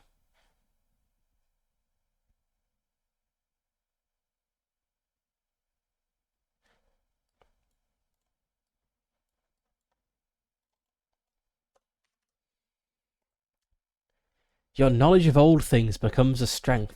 Based on an unchecked skill, what knowledge do you share with contemporary mortals? Check a skill and create a resource. Okay, the only unchecked skills I've got are can recognize Christians, which is really not proving to be a useful skill at all. Language learning and simple traps. Language learning doesn't feel like an old thing, so probably it's simple traps, which means that maybe some time has passed here. And yeah, maybe like a few more centuries have passed. When was the Black Death? Well, there's some sort of like plague or war. Okay, the Black Death, 1346 to 1353. Yeah, let's say it's Black Death time, and things are really bad because people are dropping dead in the fields. There's widespread famine as well as the plague, and so I teach people, hey, here are some simple ways to make traps and catch rabbits or vampires in the woods.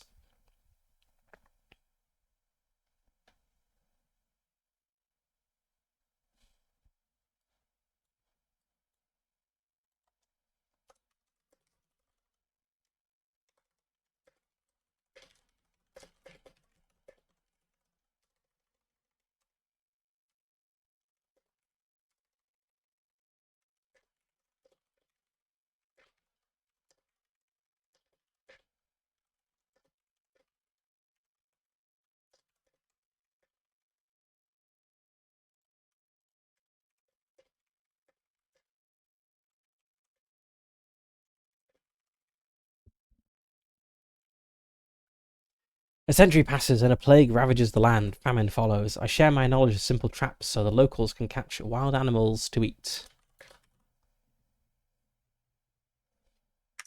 So let's check my simple traps skill and a resource I get from this. Let's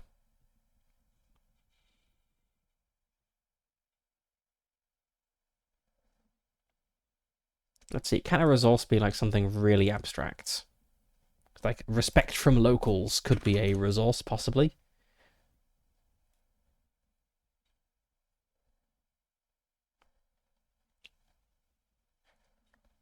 Come on. Where are the resource rules?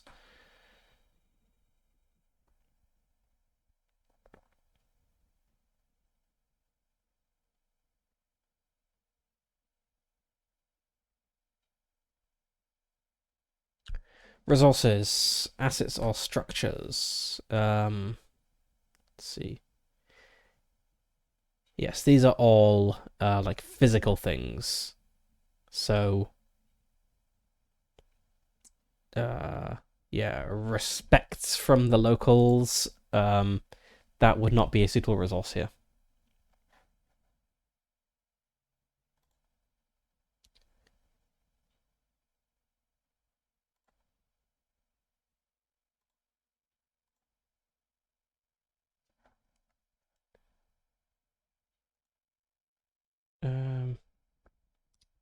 First time chatter promoting another website. No, thank you.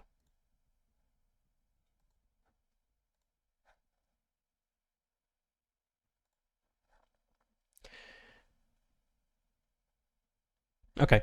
Right. Your knowledge of all things becomes a strength based on a checked skill. What knowledge do you share comes from? Yes. Okay. So we shared the simple traps. We get a resource. The resource I think is probably.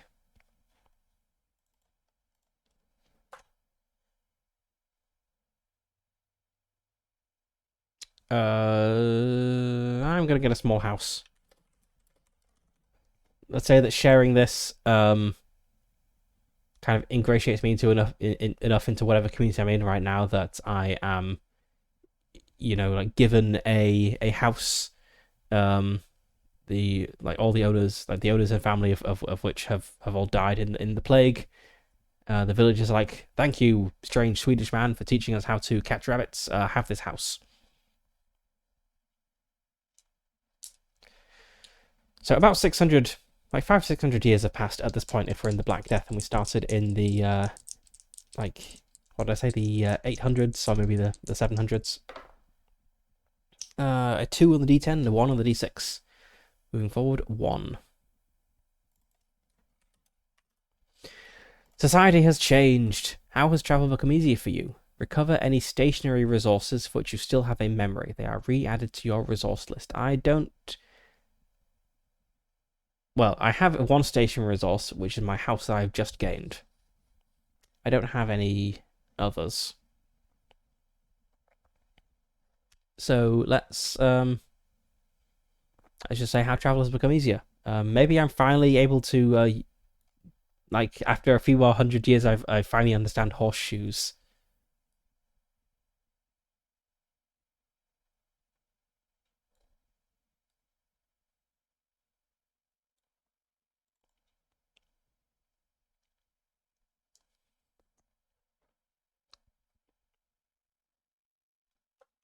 Put this in memory one, which is kind of about the passage of time. Gonna be like maybe like roads have become safer. Um, Traveling is easier now.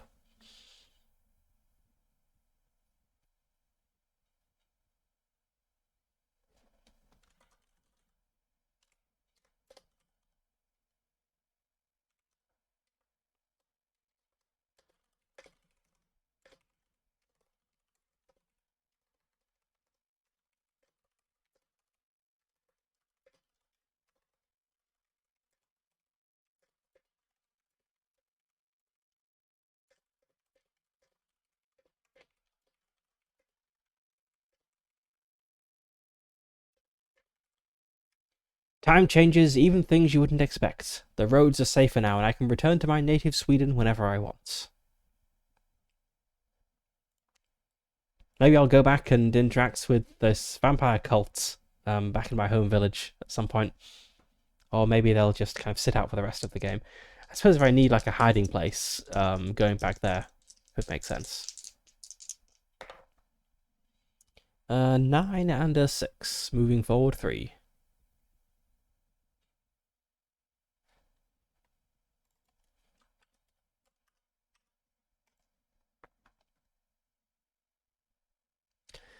Someone reminds you of a beloved character long dead. Check a skill to curry their acquaintance. Create a mortal character. So, a beloved character. Kind of feel like bringing Herdis back, maybe. Like, I don't really remember her name anymore. Um, but maybe I see someone who looks kind of familiar in a way.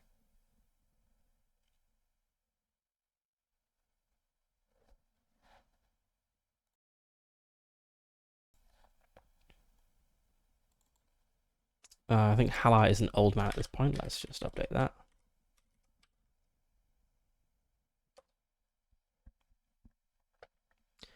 Okay, let's go for Spanish names. Real names. Europe.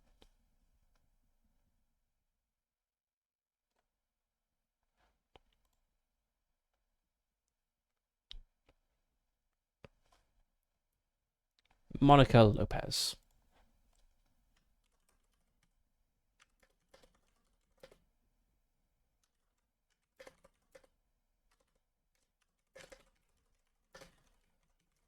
Monica, a young woman with a familiar appearance. A young peasant woman.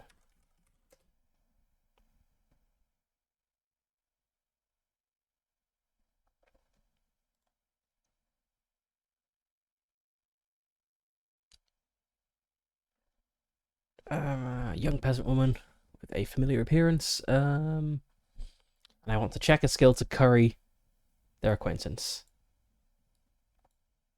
Oh, geez, I've only got the ability to recognize Christians and the ability to learn languages.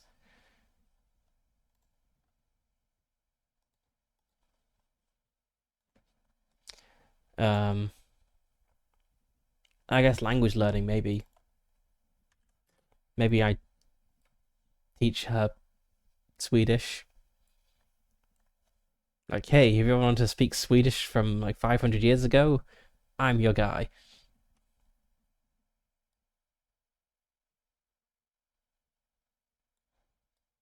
The memories are pretty full at this point.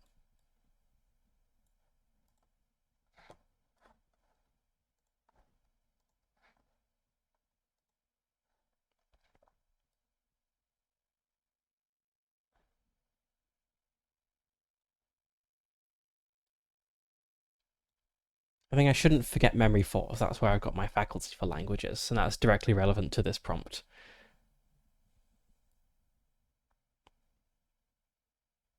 Maybe it... don't think it really fits in my Farthane one. I could move something to the diary, but my diary is full now. I think I'm going to forget Herdis entirely. And move something new to the diary. And start a new memory.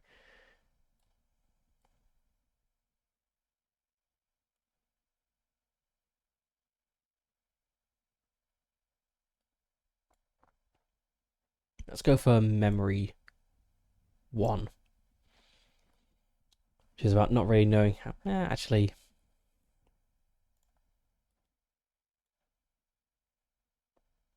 It feels kind of important to keep the Farthane memory, but I feel like it's time for it to go.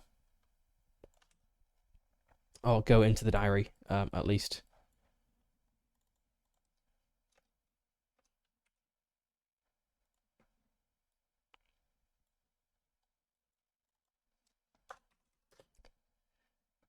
So I no longer directly remember who turned me into a vampire. I have to consult my diary to recollect that.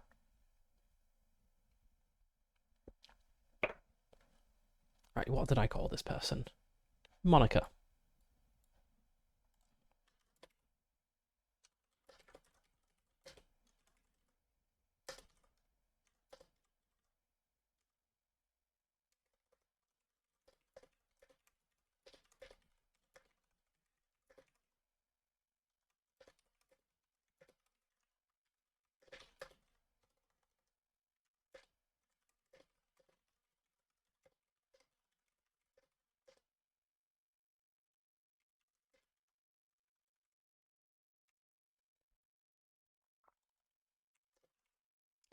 I meet a peasant woman who reminds me of someone I can't recall, someone who feels important. I gain her friendship by teaching her about my home.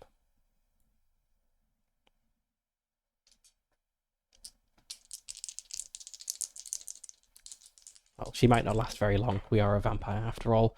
That is a 0. You frequently confuse living mortals with a dead character.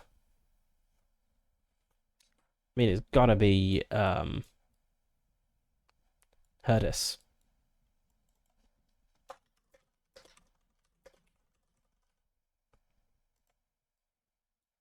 Okay.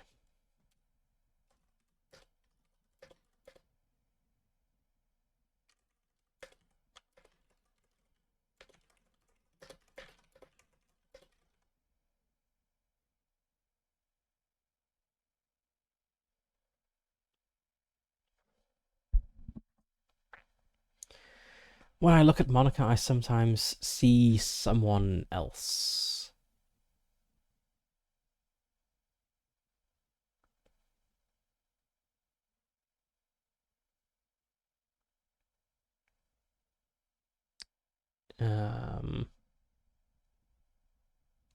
Yeah, sure.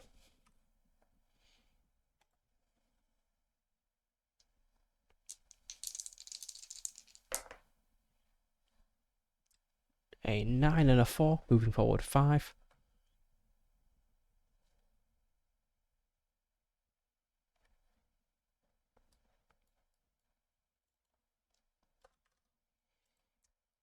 Okay, your knowledge is outmoded. Lose an unchecked skill, which is now useless. So I guess I don't get a prompt here. But I finally get rid of this useless can recognize Christians skill. I guess they're just...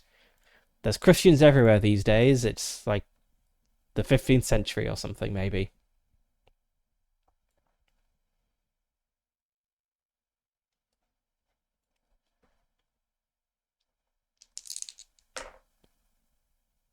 Five. That is a 0. Your concept of value is outdated. Lose a resource. Guess my small amount of treasure. Like maybe it's... I don't know, treasure would be like gold or something. That's going to keep its value. Um,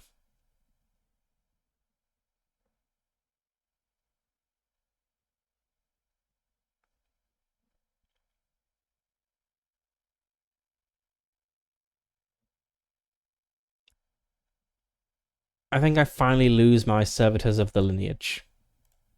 I feel I've been away for so long that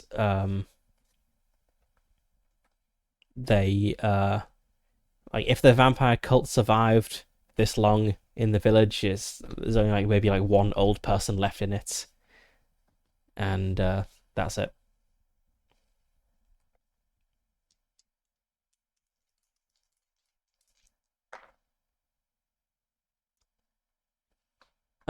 3 and a 6, moving back 3.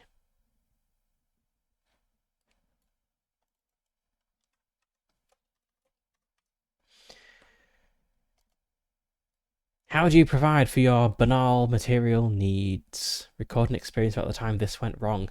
Check a skill. I can't check a skill. All my skills are checked. What does that mean?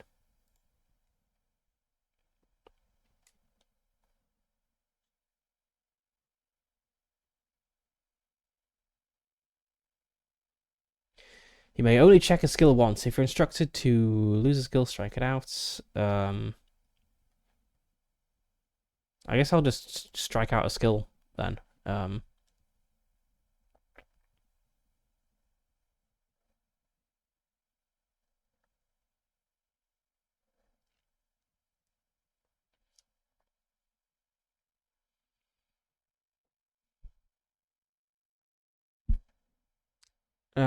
I think like getting rid of sneaking could be interesting because to be a vampire, you kind of need to be very sneaky.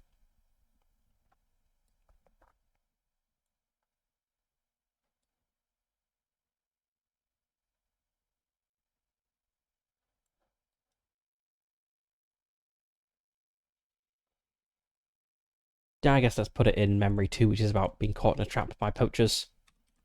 A trap for poachers. That's kind of sneaky related, maybe. I am caught in a trap again.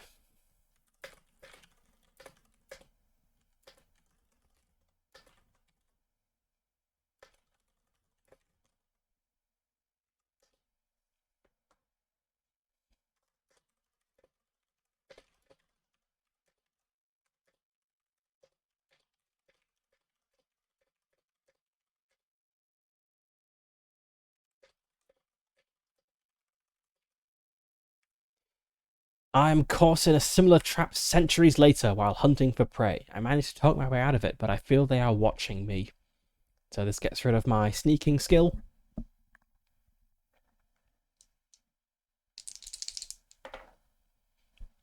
And that is a 7 and a 2, moving forward 5.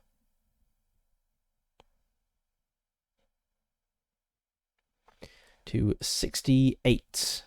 Starting to get towards the end if there's only like 80 prompts. An antiquity has surfaced which is directly tied to your mortal life. Check a skill or lose a resource and gain the antiquity as a resource. Then regain one of your earliest memories. Record an experience about acquiring the antique. I don't have space to regain one of my earliest memories. I guess it maybe just comes back. It's kind of an immutable extra memory. Right. Check a skill. I don't have any skills to check. Or lose a resource.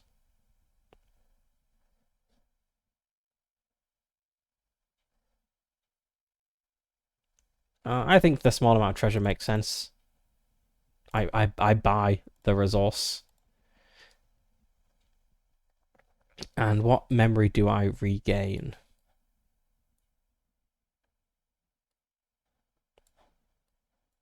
So the only memory I've fully lost this memory about Herdis and about this one about my grandfather's axe.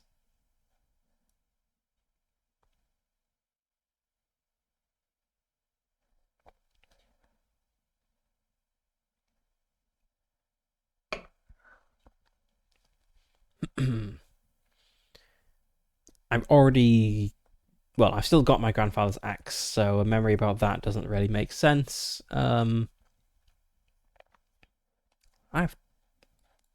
yeah, I guess I've not really forgotten that many memories because I've been stuffing them all in the diary. Maybe I could like promote something out of the diary into like a proper memory again, free up some space in the diary.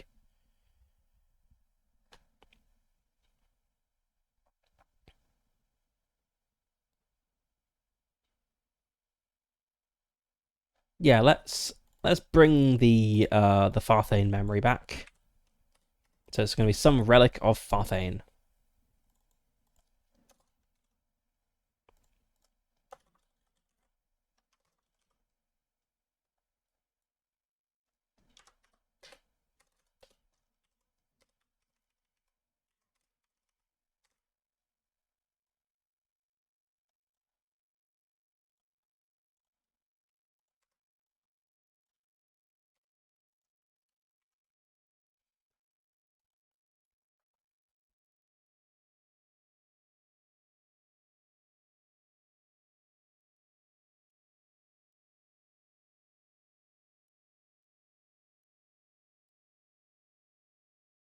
But I might actually need to forget something else to bring this memory back.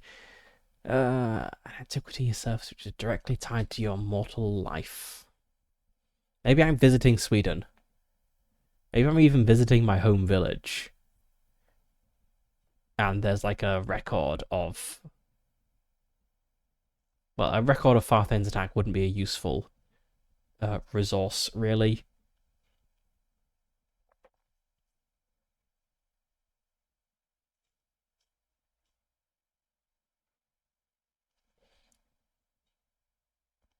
But it does make sense to be something I got by traveling back to Sweden. Maybe I went with Monica. Monica slash Herdis.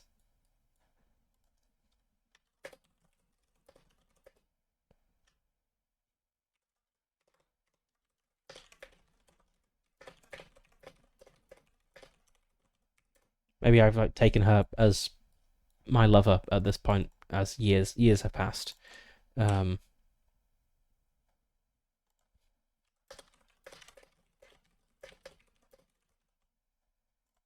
wonder if she's aware of the wound. I mean, she must be aware I'm unaging if we're still associated after years.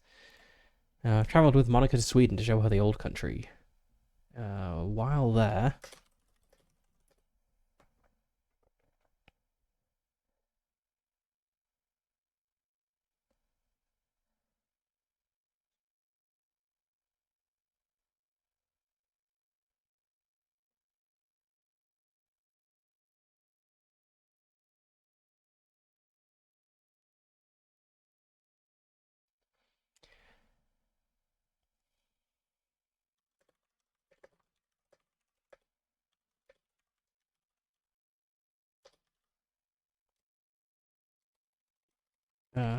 something to do with Farthane.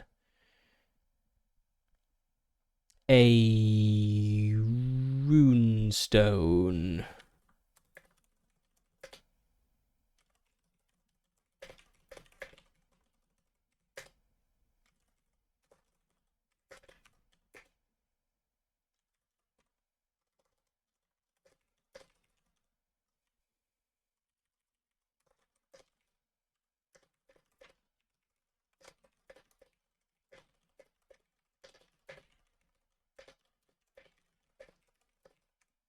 I travelled with Monica to Sweden to show her the old country.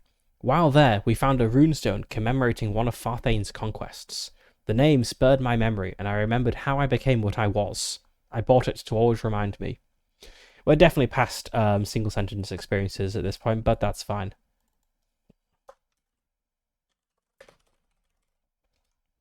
So we'll get a resource of an antique runestone, which is not the most useful resource, maybe, but possibly something that could be sold if need be. So let's see where this is going. 5 and a 2, moving forward 3.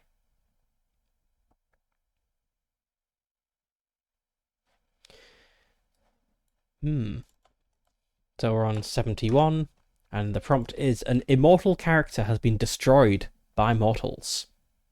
Possibly Farthane. How did you come to find out about this? What did you lose? Create a skill based on a memory. Okay, I mean, it's either Farthane or the Bog Dweller. I have forgotten about the Bog Dweller, so I think. Just see. Okay, the Bog Dweller is in my diary, so I do kind of remember the Bog Dweller. But I think Farthane is more interesting. You know, Farthane created us. We've lived like 500 years since then. We don't know how old Farthane was, and now he's gone. But even this can pass. But we get a skill based on our Farthane memory, I suppose.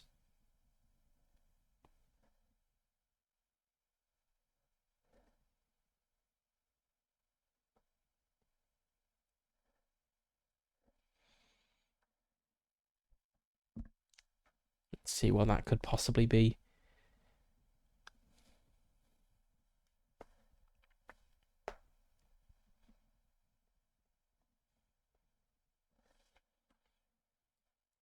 Let's go for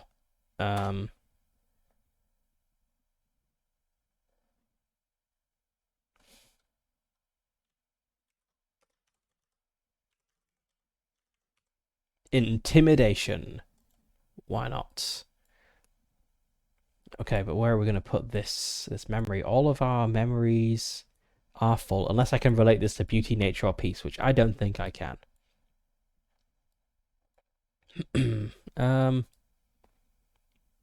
Let's. Do I have space in the diary, or am I actually forgetting something now? I've got space in the diary. I've managed to avoid forgetting much in this game, somehow. But let's forget about Renard, our fox companion. You can go down here.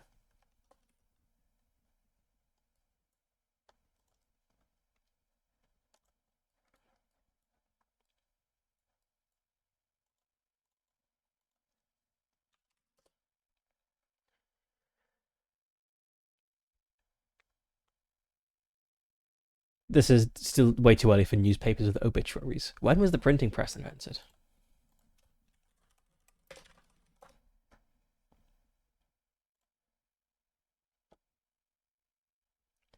(1440). I mean, I don't think it's 1440 yet.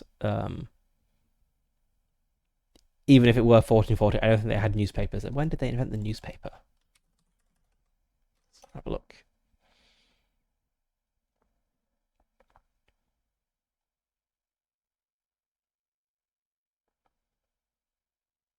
Okay, in 1556, the government of Venice published the first monthly newsletter gazette thing.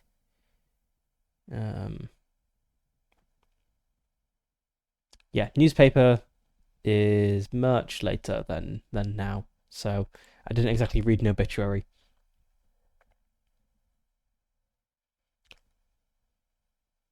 Maybe he's gone back to his kind of mercenary ways, and people are like, "Oh, did you hear about this Swede who died in battle? Because you're a Swede, you must know him, right?"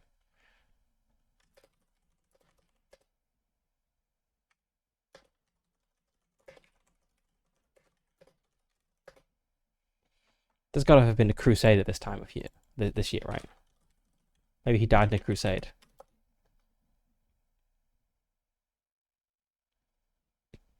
This is post Black Death, so maybe not. Actually, well, there's wars going on all the time. I heard that a Swedish merchant was killed in a war in against the Moors. Why not?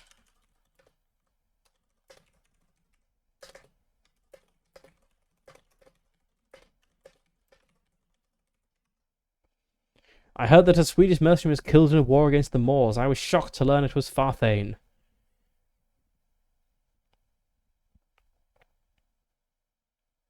Through my distress and anger, people could tell I knew him.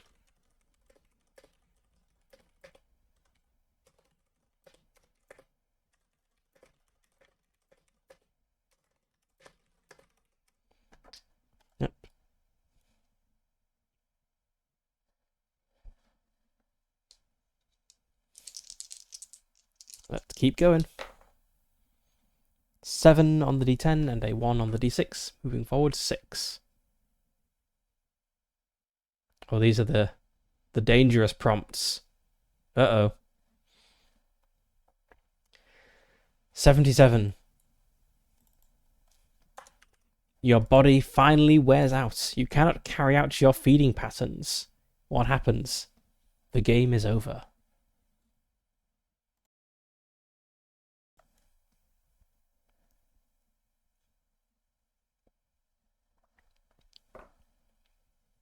Okay, don't really need to worry about fitting this into memories as I am now dead.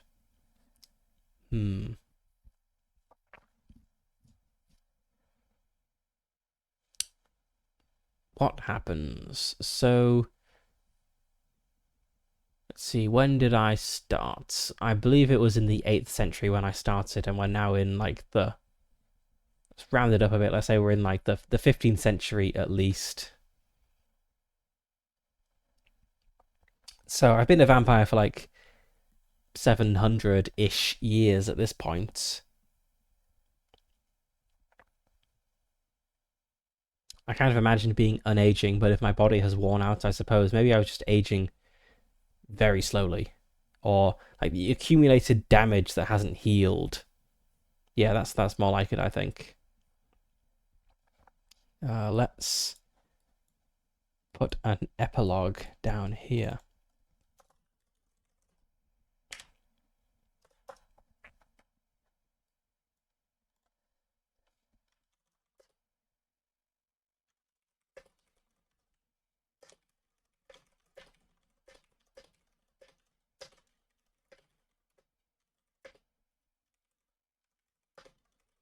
After 7 centuries walking this earth, my body is falling apart from unhealed wounds.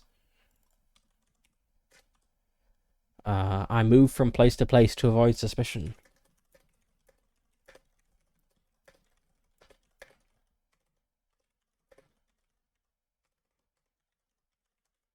I move from place to place to avoid suspicion. But there is always problems seem to follow.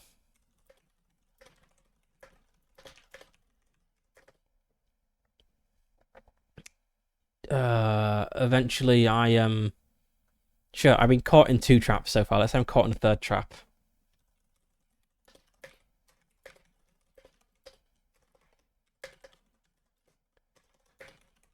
But this time they have a vampire hunter with them who recognizes me.